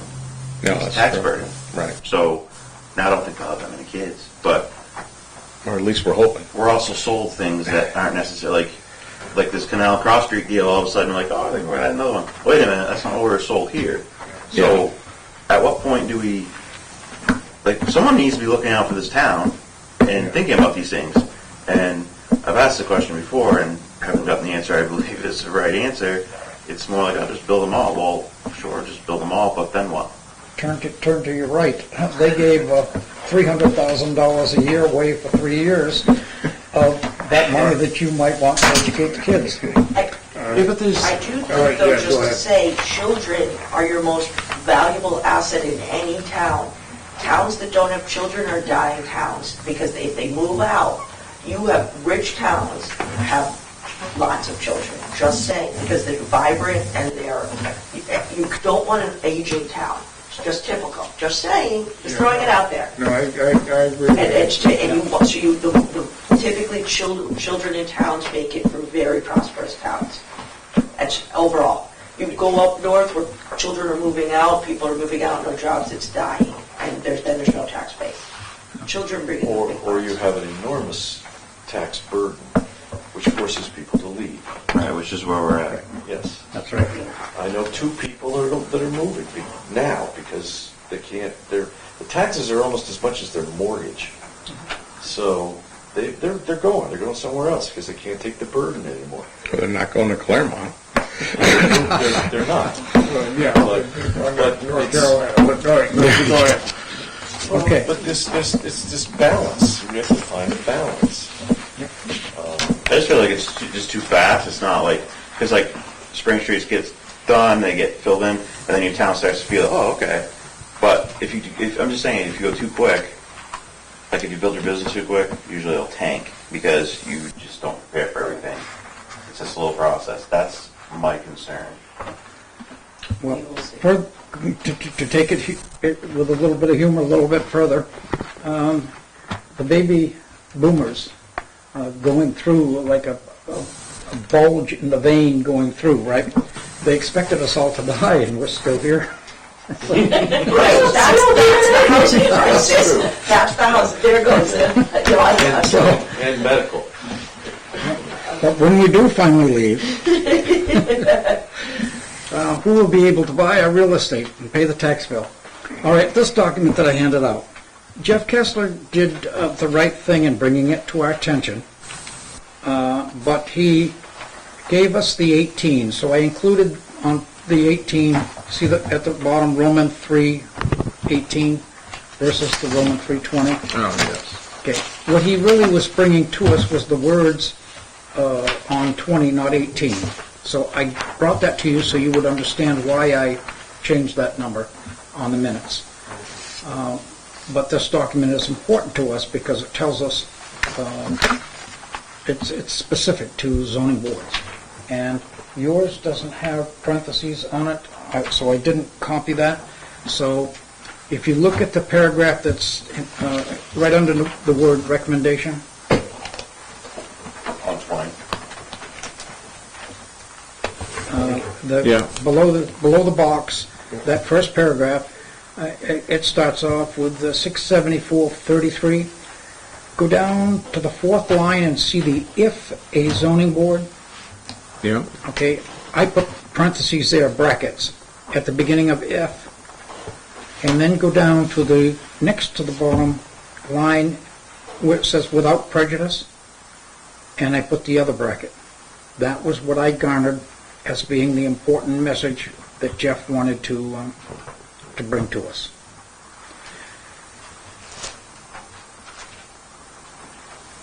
And if everybody's caught up, Yep. then I also bracketed the third paragraph up from the bottom.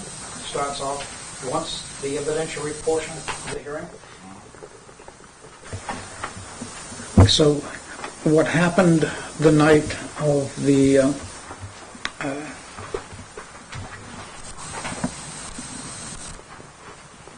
me coming into the room and saying, hey, the deliberative section was closed. You can close and open it, and the way we did it tonight is just what it says right here. So you are clairvoyant, Mr. Chairman. And thank you. We did it correct, and so this just tells us what we can do and what's right, so that we don't hurt the applicants. Yeah, that was, and part of it was from solid waste district days, when you start telling people they can't speak. You gotta keep it in order, but when you start telling people they can't speak is when you get in trouble.